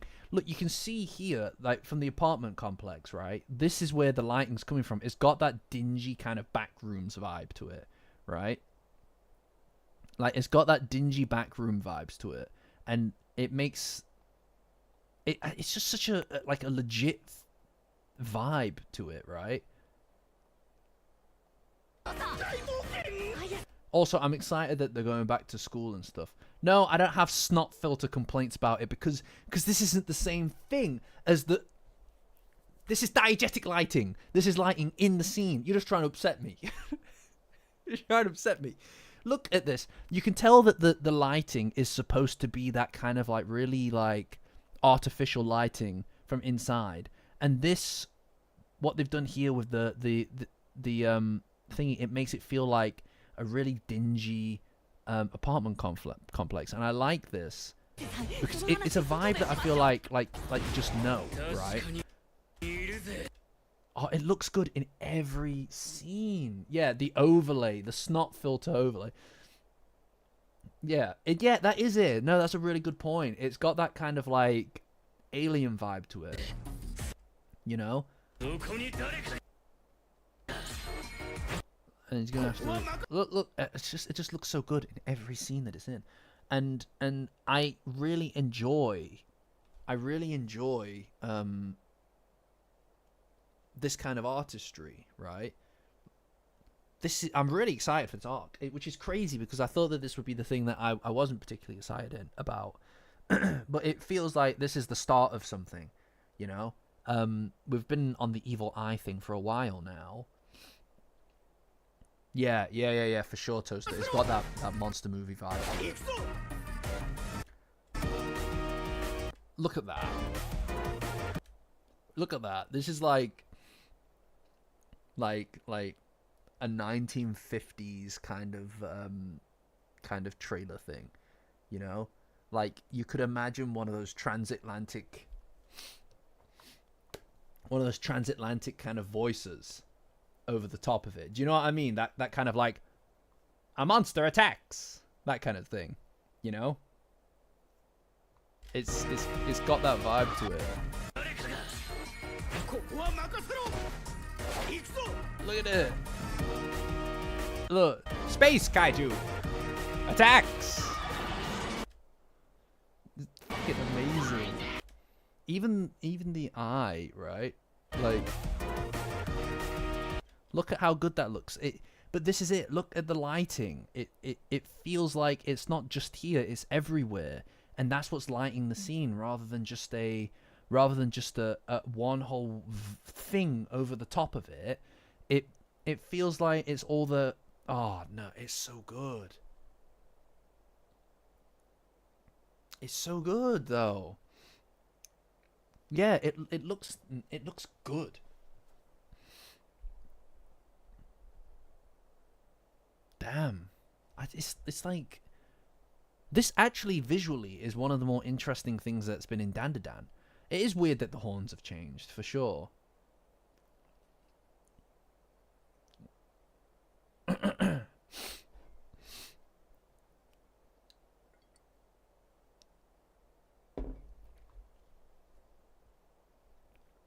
Yeah.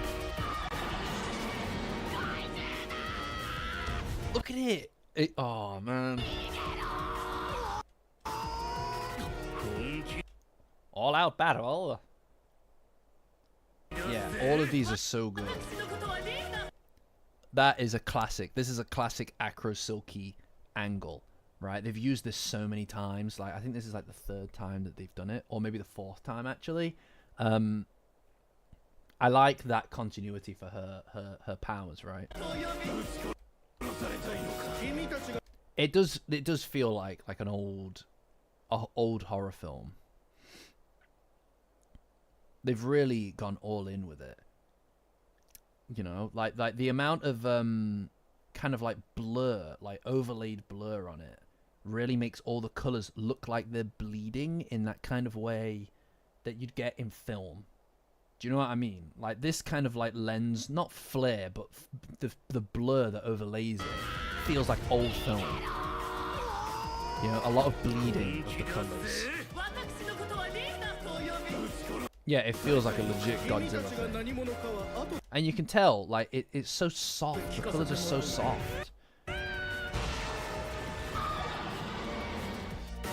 Look at that! Oh my lord! What is that? Did you see that? It spins in! It spins in, guys. Look at this. It spins in!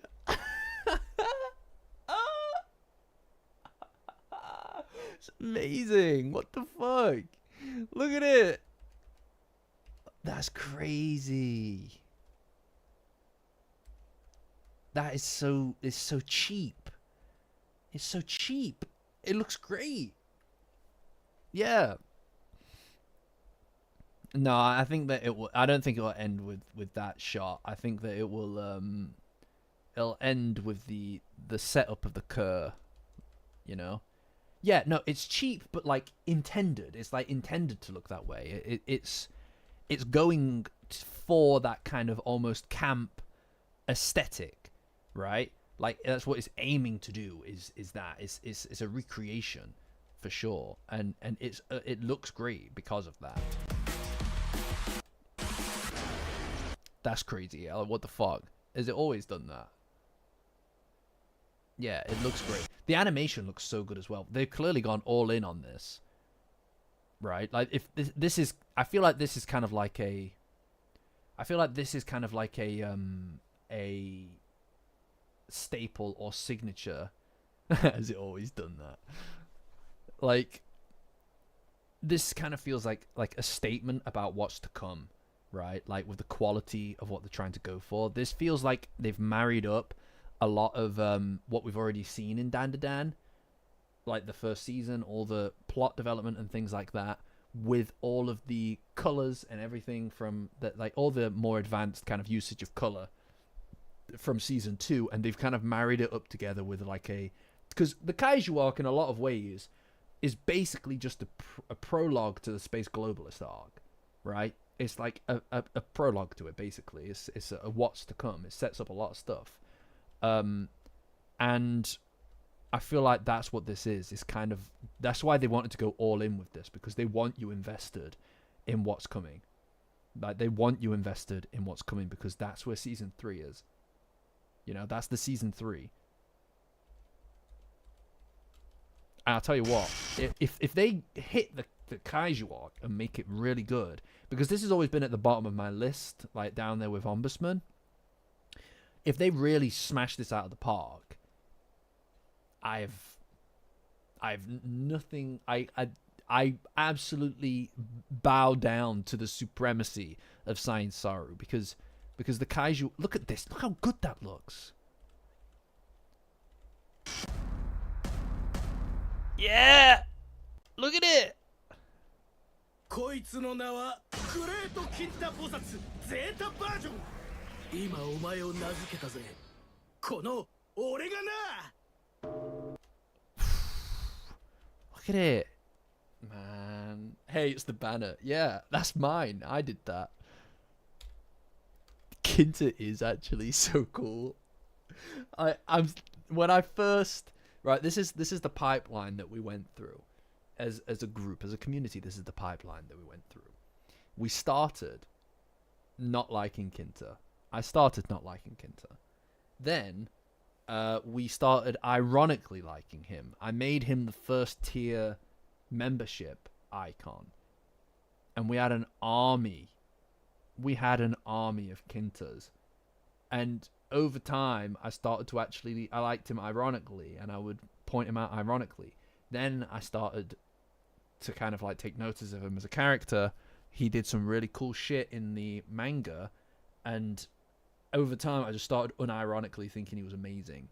And then I wrote the Kaiju arc video, which came out in April. My lord, I came out in April. I came out the day before my birthday. And when I was writing that, I wrote about his passion, and the exact week that I released that, actually, I believe the chapter itself was called "The Passion of Kinta" or something like that, and it covered so much of the stuff that was already in the video. Yeah, it was the great merging, basically, but the stuff in that video that I was talking about, where I discuss his passion, was literally the stuff covered in that week's chapter. And it blew my mind. It blew my mind, right? Like, it's one of those things where you kind of had to view it inside of the context, because to me that was like such a gratifying kind of like, oh shit, I actually do understand this character, and it's like, right, you know what, I get it. Like, seriously, like go. If you go and read that chapter where Okuru and Kinta merge, and he's talking about his things like his passions and stuff, and then go watch that section in the Space Globalist, in the Kaiju arc video, and know that they were released at the same time, and I had written it obviously weeks ahead, and because I obviously had to edit the video, which took weeks. Amazing. It was such a good feeling for me. So gratifying. It really was one of those moments that aligned, like the stars aligned on it, right? Yeah, not all of us saw the path. これさ、どうやって動かすの? How do we move this thing? Man, I love Dandadan. God damn it. So good. Oh. Yeah, I'm gonna make moves on the next Retold, guys. Obviously, the last one that I did was the first half of Season 1 Retold. The first half of Season 1 Retold. The key visual looks great. Yeah. Yeah, no, where is that? Oh, shit. I posted it in general, didn't I think.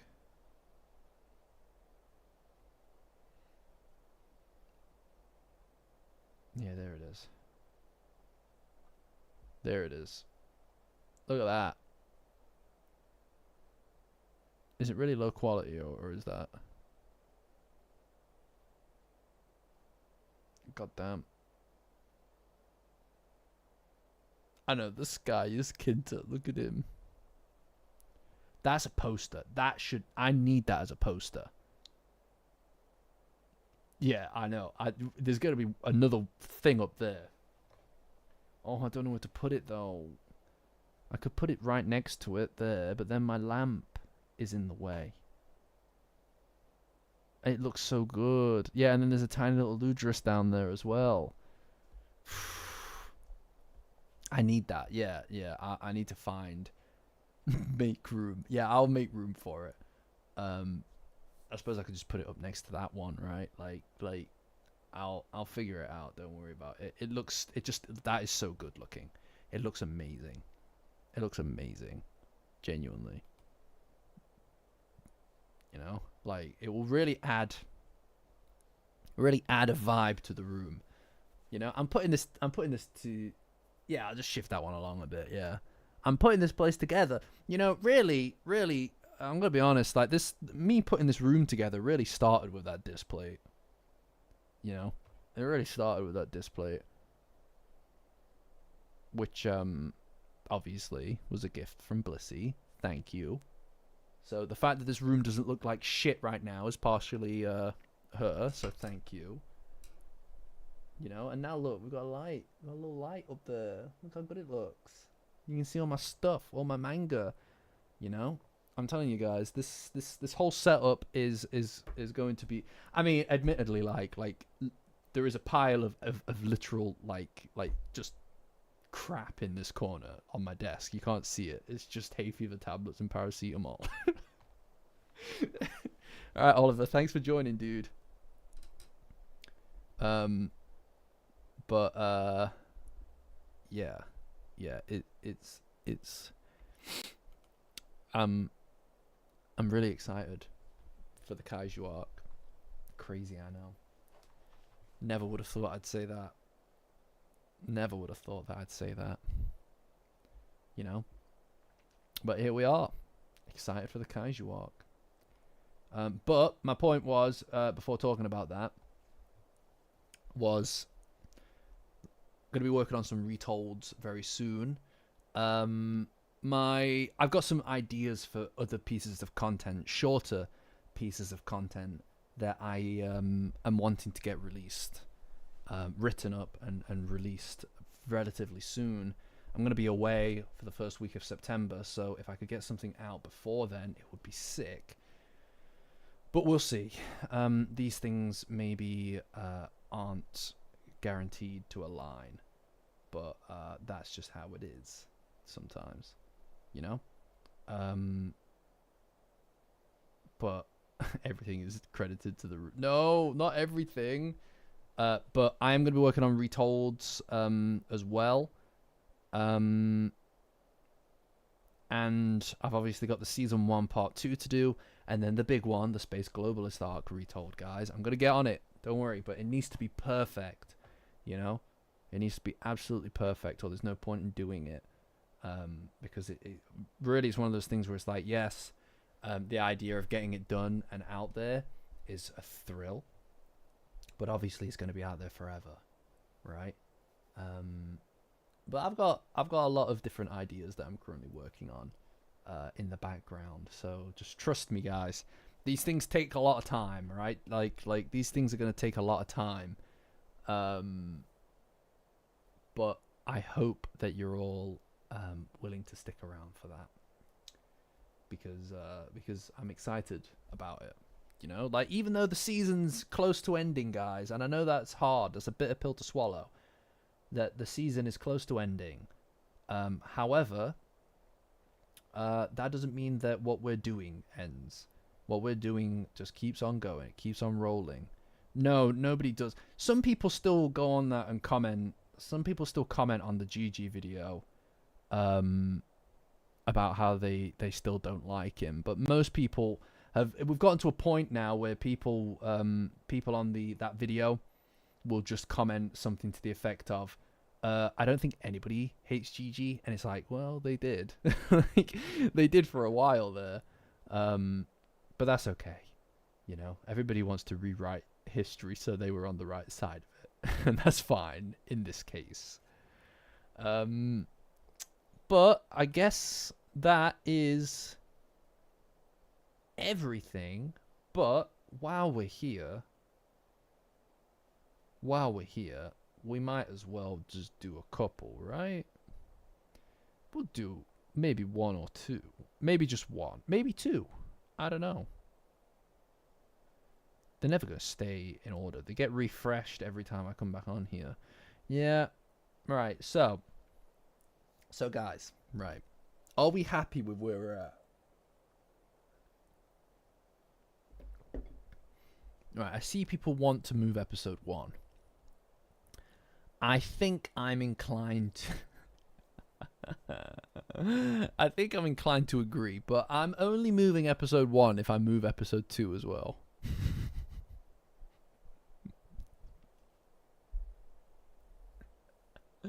I will move episode 1. I'll move episode 1 if I move episode 2 down to C.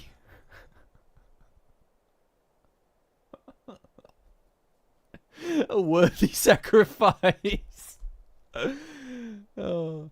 No, I think that it might. We don't have many slots up here. Anything to what, you people hate episode 1 so much. Episode 1 is Alright, we happy? We happy? Look, that's how love starts, you know? I know, haters gonna hate, bro. Haters gonna hate. I know, I'm sorry, guys. I'm sorry. No, I understand that, right, I understand that people are upset when episode 12 is an S+. Why did you guys put that up there? I feel like I can't trust you guys. Why the hell did you guys put episode 12 up there? What the fuck? What the fuck is wrong with you guys? It's disgraceful. You should be ashamed of yourselves. You should be ashamed of yourselves. I don't know what's wrong with you. It's disgusting. Gigi's dad is mentioned. Ugh, Gigi's dad. Right, episode 3. That's a good point, Blissy. You got me. Episode 9. Yeah, well, yeah, I suppose. Episode 5. Episode 5 is pretty S tier, though. I love episode 5. Man, this is gonna get difficult. This is gonna get fucking difficult, though. Wait, episode 9 in S tier. I don't know about that one, Chief. I don't know about that one. Episode 9 in S tier. I'm not inclined to concur with that statement. I'm not inclined to concur with that statement. Episode 5 very well could be an S tier. I adore episode 7. No, look, all right, okay. You also, no, I don't have to. It's got nothing to do with the color green. You're the one who said it's not an overlay, so you are just as guilty as I am. Thank you very much. All right, snot filter episode is not getting an S tier, brother. I'm sorry, it ain't. It ain't. It just ain't happening, and I refuse to allow it. My perfect list sullied by snot filter. No, don't give me that shit. Right, episode 3. We're not talking about episode 9 right now. We will get to this, guys. You know, the best Okuru moment of season 1. The best Okuru moment of season 1. Oh, I don't know if I agree with that.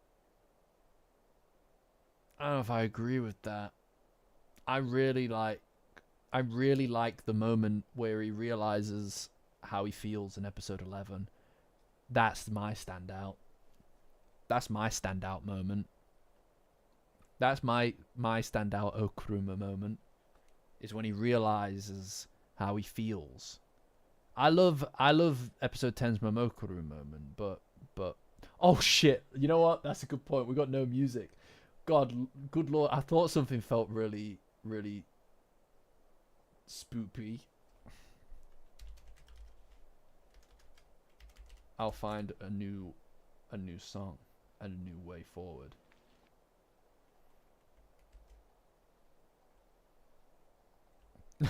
It's unnerving, isn't it, that the music is so instrumental. No, I hear you. Blissy. I think that moment is fantastic as well. I think that moment is fantastic as well. It just doesn't hit me in the same way that the episode 11 moment does, where he figures it out. But we can argue about that when we get to those episodes. It's a while away, guys. All right, right now, episode 3. I'm thinking D. I'm thinking D. What are you guys thinking?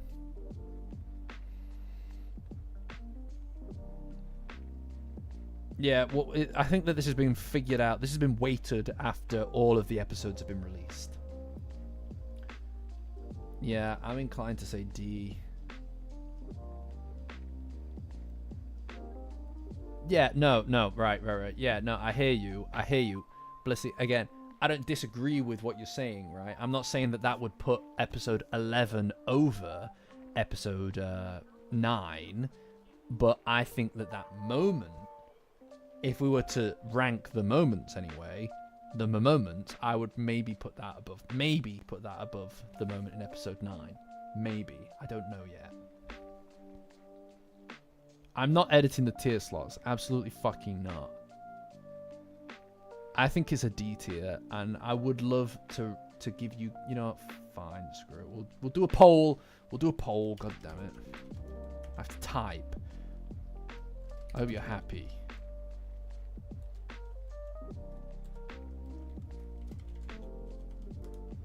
There you go, guys. It's got a lot of nice moments in it. It's got nice moments in it. It does have nice moments in it. Like the moment where Momo runs to find Okurun out at the shrine. It's quite a nice moment. I like that. And it's got really nice implications for later on, when she runs to him in the Cursed House arc. You know? Same with when she kind of like jumps down the steps and stuff, and he's about to say something, but he doesn't. That sets up a lot of stuff in later episodes, but it just doesn't really hold the same kind of water as the other one, does it? Also, Okurun poops. That's also pretty crucial information. He's quite right. Quite right. You know?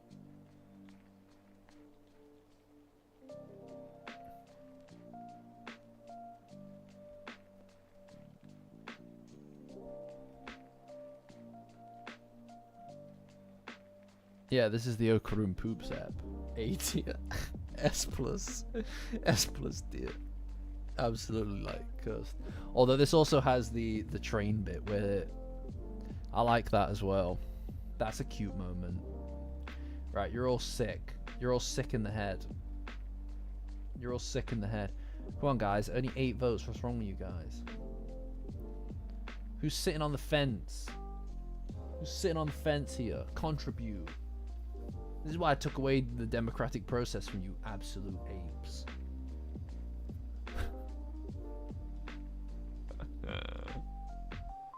Alright? It's not deserved. It's not earned. You have to fight for your right. Your right to party.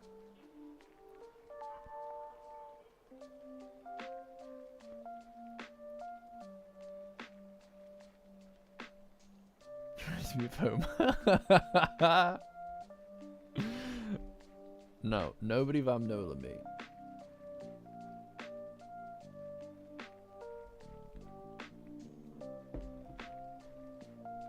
I don't want to be Vamnola'd. Thank you.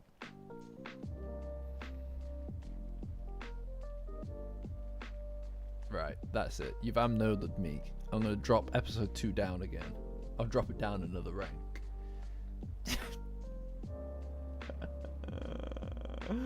I'll drop it down another rank.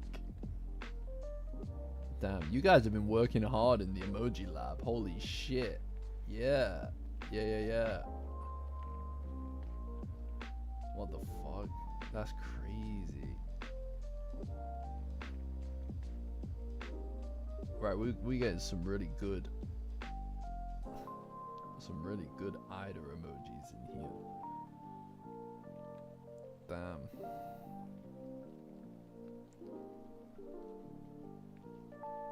That Turbo Granny where she's shaking off the thingy. I'd love to see that. Hi, JMO. It's been a minute. Oh, what? These gifs of Turbo Granny are sick. Absolutely badass. Yeah, welcome, JMO. Welcome. But I feel like this hasn't been too contentious so far. It's not been a character one.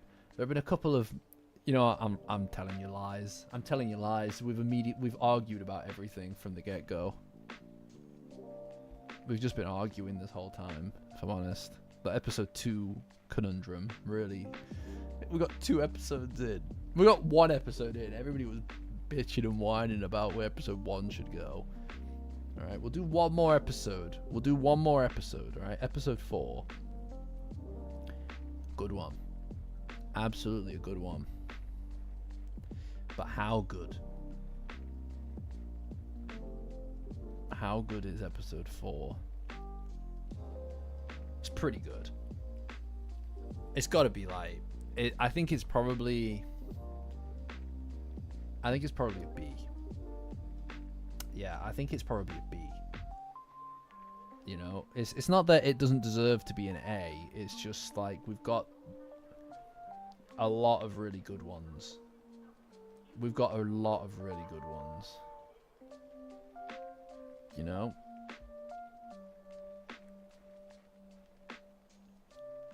It's not an A. Like, comparatively speaking, I don't think that it's an A. I feel like everybody's gonna... You know what I'm afraid of? I'm afraid that everybody's gonna try to drop episode 7 down to like a B. Because it's not like... Because it's not like a super Dandadan moment. Right? Because it's all about the yokai.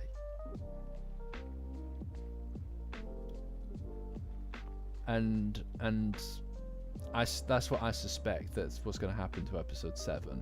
But episode 7 is a piece of beautiful art.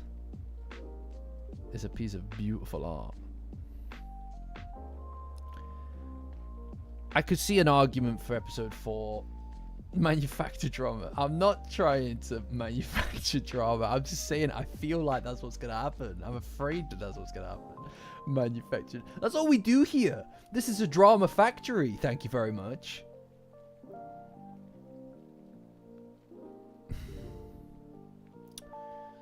Well, it is very good. I mean, we're gonna run out. We're gonna run out of S's and A ranks, though. No, right. I hear what you're saying. Right. I hear what you're saying. Right, but not everything can be an S and an A. Right, we've got one S plus rank. Okay, now this is what's going to be difficult to replace, but these ones are going to get full up very goddamn quick. All right, all right, okay, yeah, I am. All right, I think that episode 7 is an S rank. Okay, but then I also think that, oh man, there are a lot of S ranks. Episode 5 is kind of an S rank, but then again, so is episode 18. And, like, I'm just saying, you know, I'm fine with putting it at an A rank, but I'm just like, yeah, this is the thing. We've got 2 places and we've got 2 A's as well. You know what? Fine. You guys vote. Vote. Go on. Vote. See if I give a shit.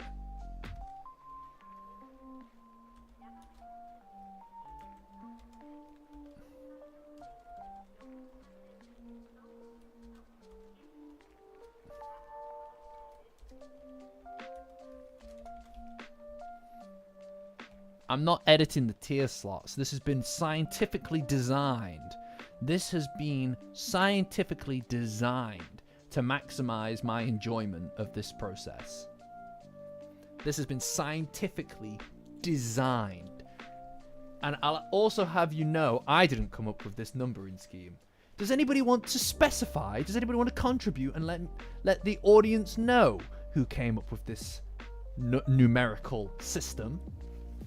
Because it sure as shit wasn't me. I was actually more generous with my initial assignments.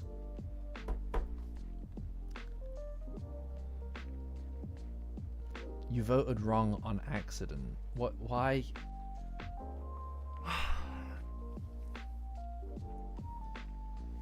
It was Blissey. Can't believe you just tried to throw Toaster in the bath. You know how he responds to water. I can't believe it. I can't believe that you just did that. You just tried to unplug my boy from the socket. What the hell? Who's voting S rank on this? That's crazy. I was much more generous with my initial... fine, it was Toaster then. Like, what the fuck do you want me to say? Fine, Toaster did it. Jesus Christ. Fucking liar. A liar in my community. Unbelievable.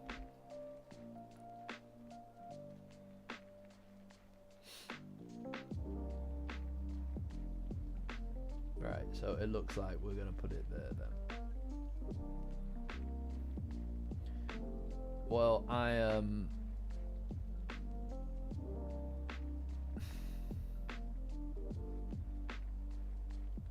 Right. That's the tip. Nice try, Toaster. Nice try. Right, you get it. It's your A rank. Alright?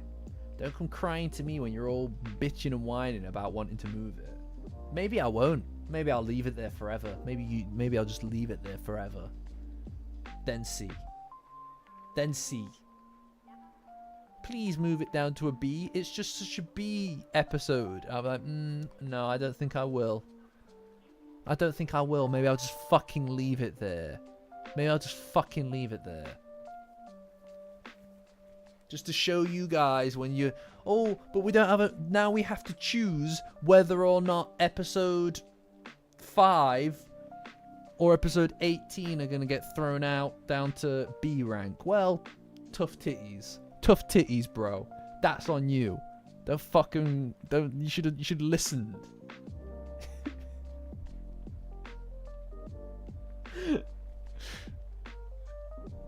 Alright. Just so that we're all on board. This is episode 5 is an S rank, right?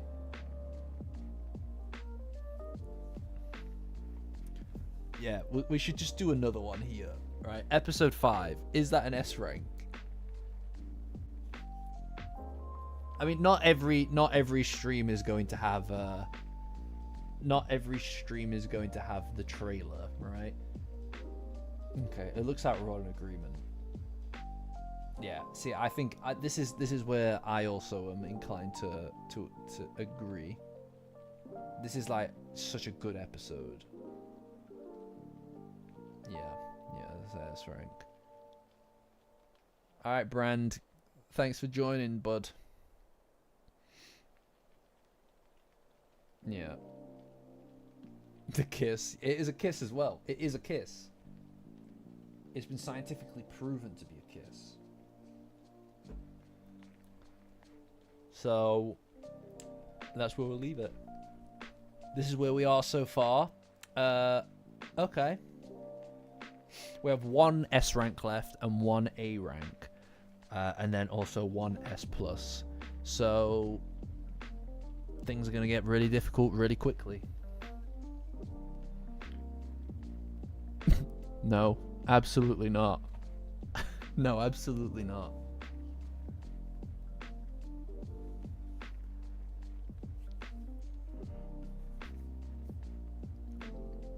I'm proud of us.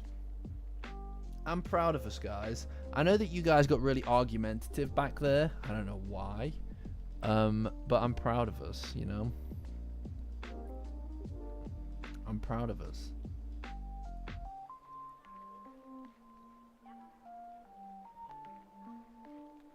Yeah, I can't wait.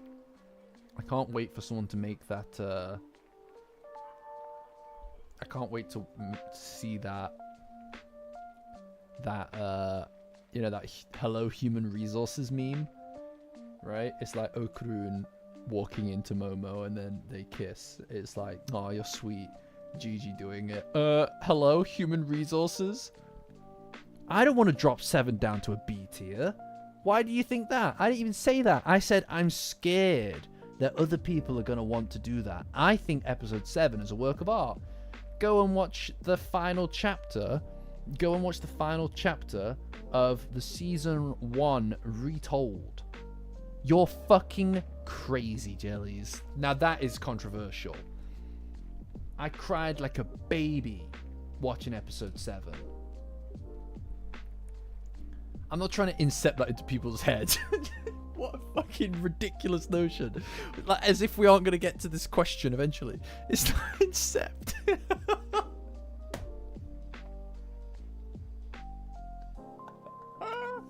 Incept it into people's heads is hilarious. Oh no. That's crazy. Episode 7, a C. Are you fucking off your rocker? Are you off your rocker, mate? No way. Episode 7 is a powerful piece of art. Episode 7 is amazing. That's it. The end. Really. If I'm not giving it anything less than an A rank, and that's what you guys are going to be voting on. If you vote lower, you might as well be throwing away. I know, that was really distracting. To be fair, the ED.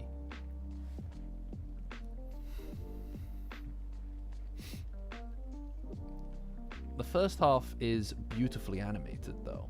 I think that the first half has some of the nicest animation in the whole series. That smooth transition from Okarun as just normal him through to his turbo form, beautiful.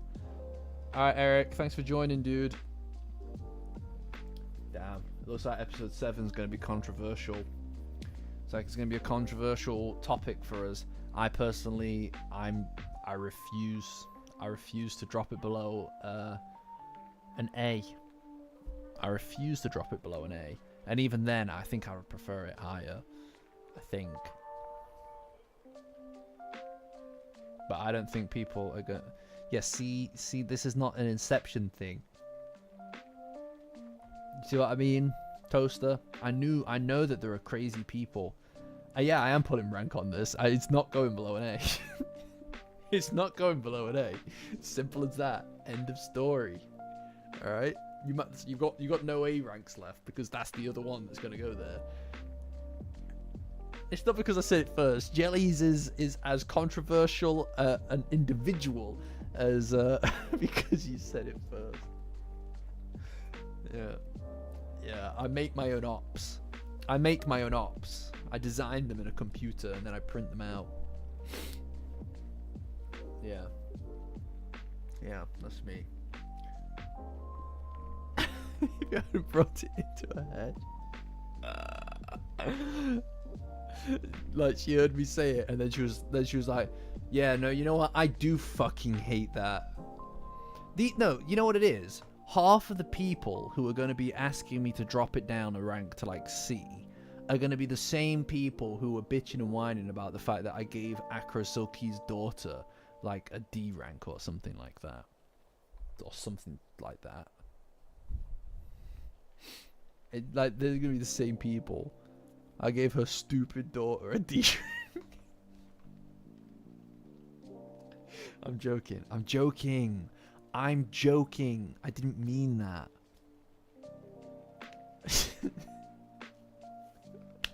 They're crying about it so much, man.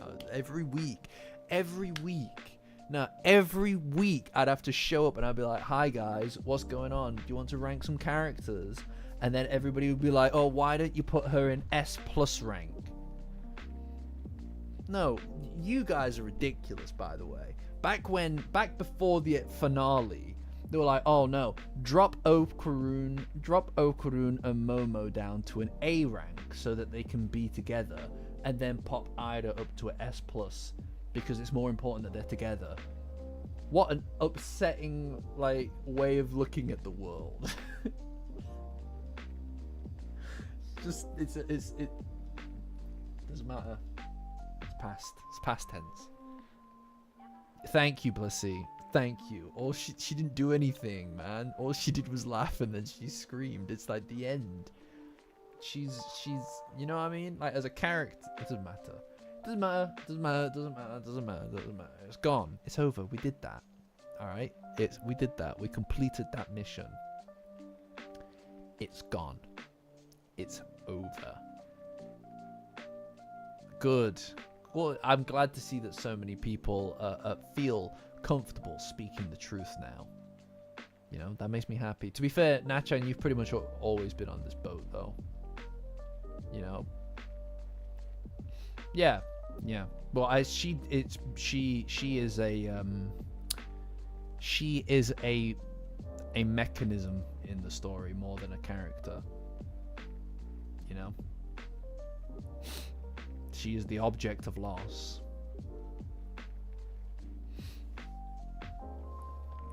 Like Momo.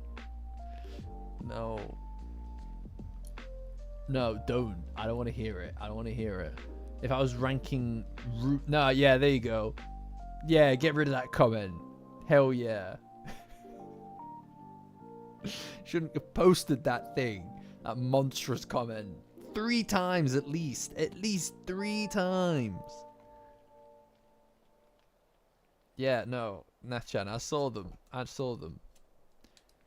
You don't even know, Toaster. It was just so rude. It was so rude, you don't even want to know. Calling a child a mechanism is crazy. Well, she was. She was a plot point. Nothing more. Alright? I'm sorry that this child who didn't eat... You don't know a thing about her. You don't know anything about her. It doesn't matter. Doesn't matter. Shut the hell up about the... It wasn't about that. No. It was about you. She was insulting you. That's what it was. She was insulting you. That's what she's posted. And I said, get rid of that comment right now, is what I said. I said, don't talk about him like that. Don't talk about Toaster like that. And then she got rid of the comment because I told her to. That's what it was. It had nothing to do with whatever you're talking about. Club what? Clubhouse. Yeah, no, I know what you mean, but that wasn't the topic. So it's weird that you bring that up at all, to be honest. You're obsessed with the Clubhouse or something, Toaster. Desperate lies. Oh. From a desperate Clubhouse fanatic. Right. I'm not giving episode 7 a C tier, and you're all sick in the head. You're sick in the head. Right, that's it. I'm gonna time out someone. I'm fucking banning someone from the channel. That's it. I've decided. You're getting banned. The ban hammer's going down. I don't want to have to do it, but you guys have forced my hand.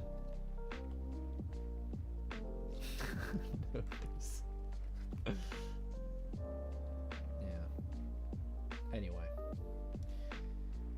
Right. We ban support, right?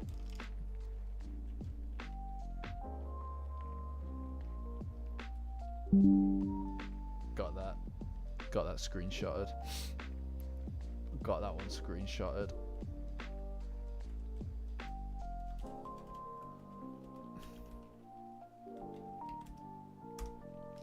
There you go. Toast. Don't check general chat. Don't check general chat if I were you. I wouldn't check general if I were you. Goddamn. Crazy that you said that. Yeah, I know. Oh boy, someone's sleeping on the fucking sofa tonight, aren't they? That's what you get. That's what you get. Going at me about the C tier and the D tier characters and stuff. That's what you get. That's what you get. Crazy.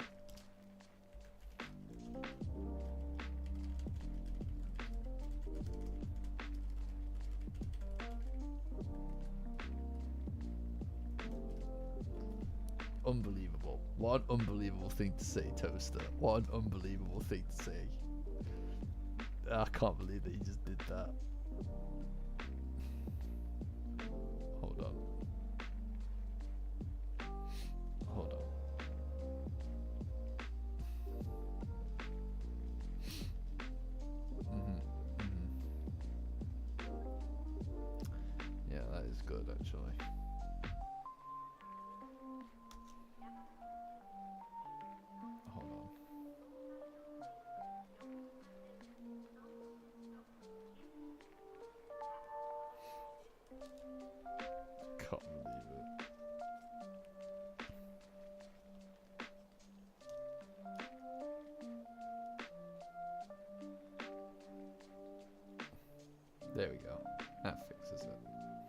That fixes it.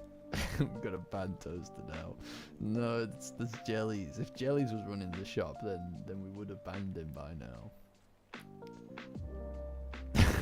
That is crazy. No. Can't believe we're weaponizing screenshots. Let's ban everyone.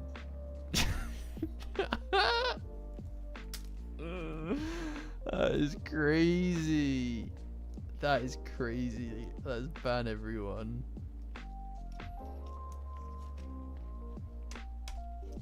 Start fresh. Yeah. Yeah. Should we just look? Let's compromise. Let's compromise and just ban Wolf. Have too much power, right? That's worthy of a timeout right there. That's worthy of a 10-minute timeout.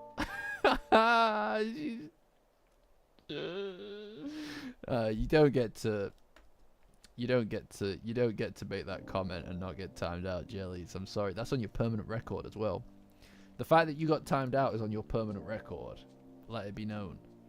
Everybody. Permanent record. Yeah, that's crazy. That's crazy, dude. Yikes. Yikes, oh my god.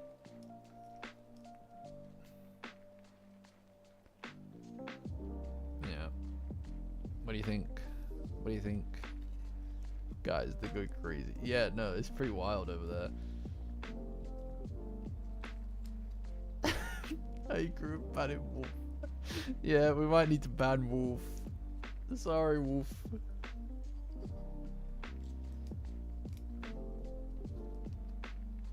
What is happening?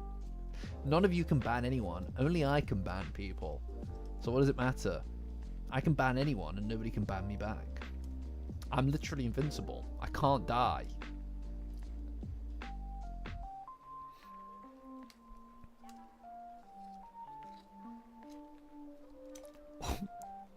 One, let's start with the banana. Got it. Oh, what the fuck? Didn't open the thing. What thing? Oh, yeah. Yeah, I know. It's weird, isn't it, Toaster? I actually forgot to get it because I was waiting in the flat. I had to wait for a delivery because I got a new phone. So I couldn't go out and get it. But I will get it tomorrow. I'll go get it tomorrow.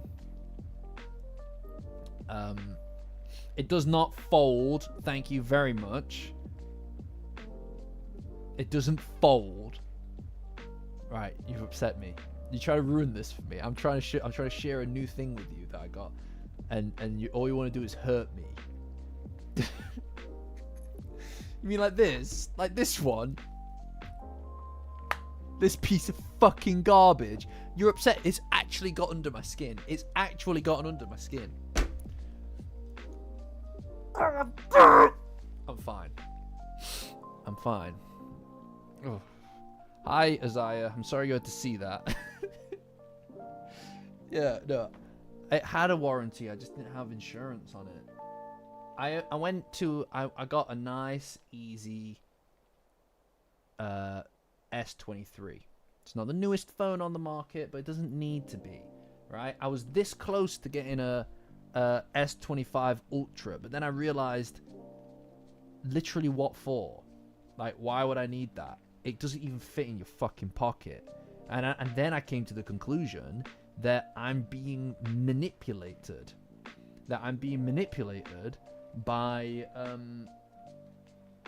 marketing materials and the capitalist need to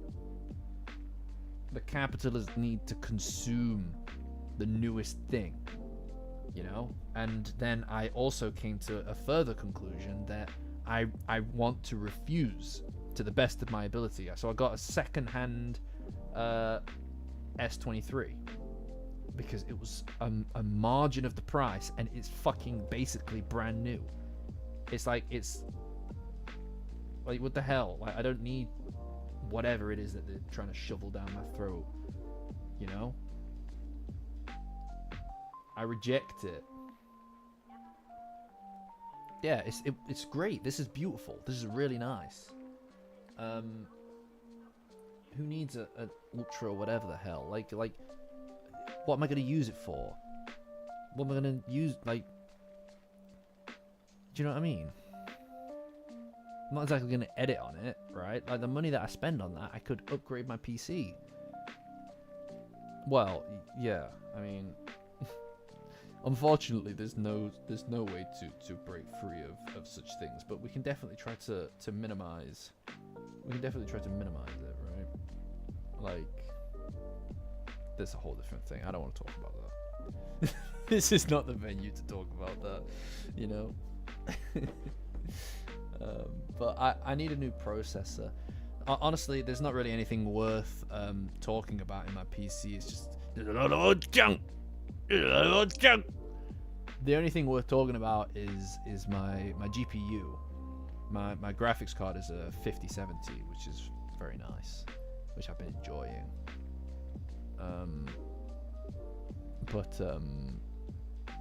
Yeah. The phone is nice because I was using this poor bastard, this S9 Plus, and as you can see, it's all smashed. I'm one of those people. You know, yeah, I've been using it. I needed it for rendering. I need to upgrade my processor next so I can really, like you know, make use of it. But I was using this. This thing is a loyal phone. Look at it. Look at it. It's beautiful. But it was on its way out. It needed to go. It needed to go. You know. But now I've got this, and it feels really nice. I'm enjoying it. I've only had it for today, obviously, but I enjoy it. Yeah, the S9 Plus, that's a great phone, but this feels noticeably better, and the camera is noticeably better. But there's also like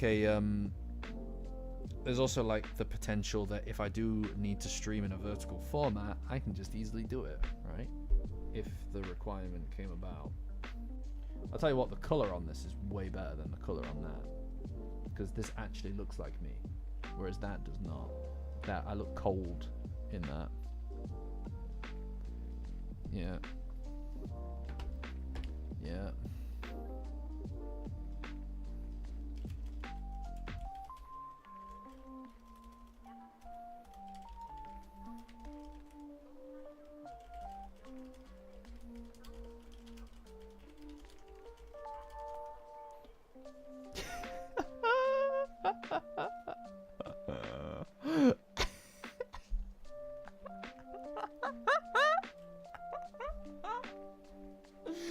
Oh, I'm a funny guy.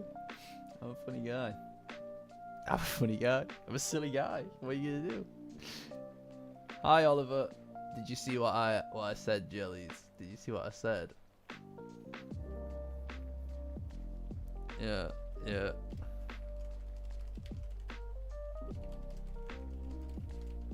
Oh no, not you, Oliver. Sorry, I meant Jellies.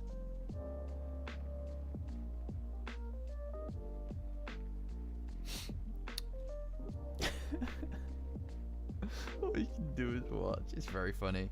Yes, I appear to have perfectly manipulated the situation to my benefit. What are you gonna do? What are you gonna do? Huh?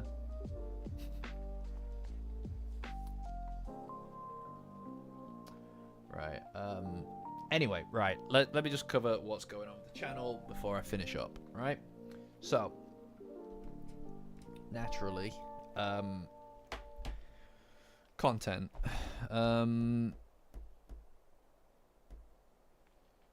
If the evidence of this was recorded, oh yeah, that'd be crazy, wouldn't it? But by then my fun would have been over. By then my fun would have been complete, so I don't really mind. Anyway.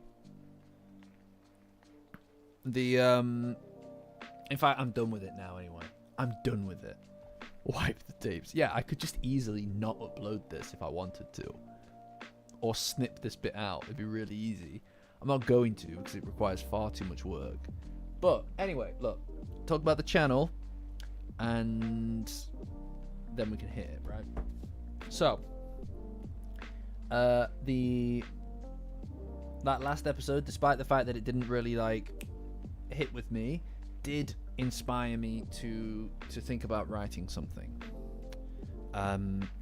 Which puts me 3 videos on the to-do list at the moment, but none of them really have really pulled me in yet to making them. Now I know that the one I came up with today would be probably my primary candidate. I would love to get this ready for next week, to release next week on Saturday. That will be the day before I go to Barcelona.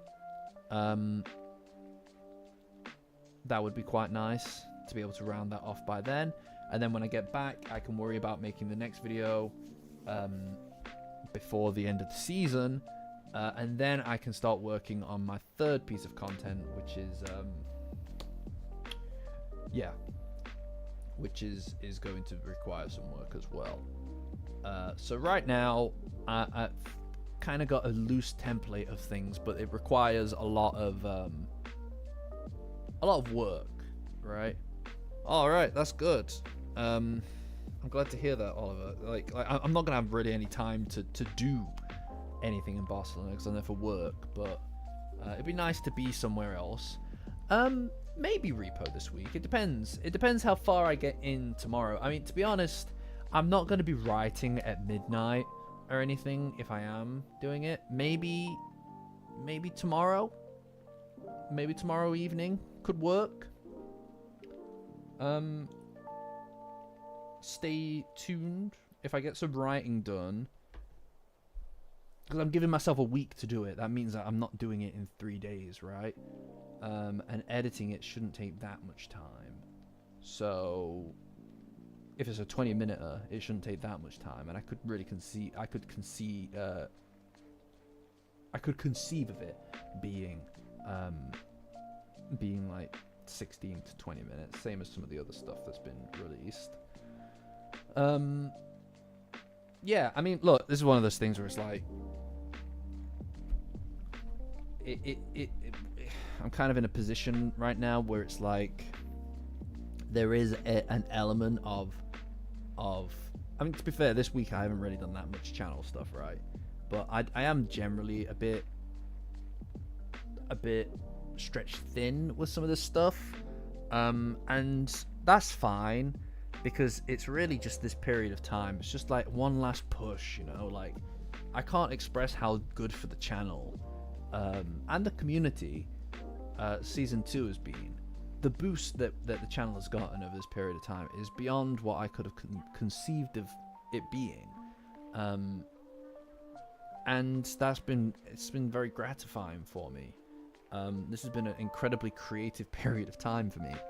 Like, being able to go from a video maybe a month to multiple videos in a few weeks is really, really exciting. And those videos doing well, most, like 3 or 4 of them doing really well,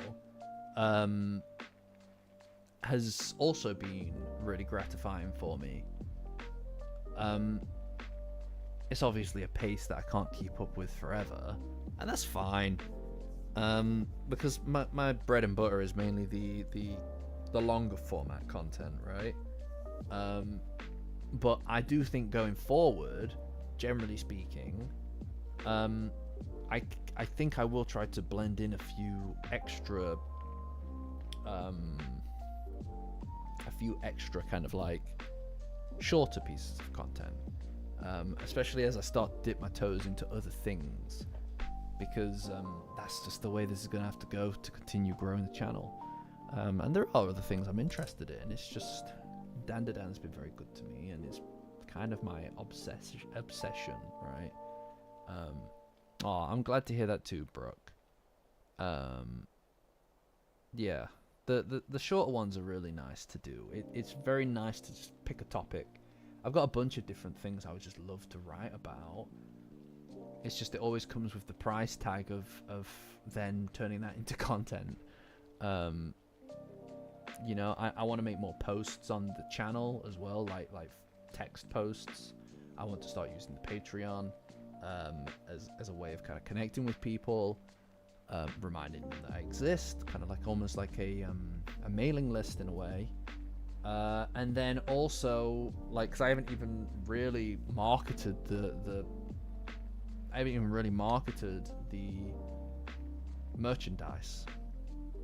Wait for volume 2 and then I'll market those. It's like a million different things, you know, like, but it's a one-man band, so it can be tricky to get to any one thing beyond the videos.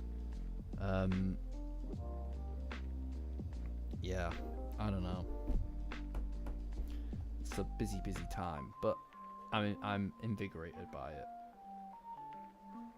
Oh, hi, Angle. Yeah, I'm glad that you see what I mean. I'm about to end the stream, but yeah, I mean, if you do end up going back through the video, through the stream, yeah, I hope that you see what I mean. It again, you know, I still enjoyed it. No, yeah, no, you're right, Blissy. In when this is all over, this has been like a golden period of time, and I really enjoy the feeling that it gives me and the inspiration that I find in it.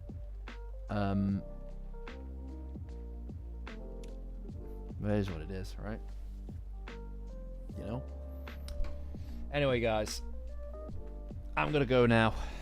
I'm gonna go, but this has been fun. It's been fun as always. We've only got a few more of these guys. We've got like, what, 4 more, right? Maybe 1 more at the end, like to round things off, right? Like a 5th one, you know? I'm really glad to hear that, Toaster. I know. It's fun. It's fun to be fun. I appreciate that. All right, guys. I'll catch you.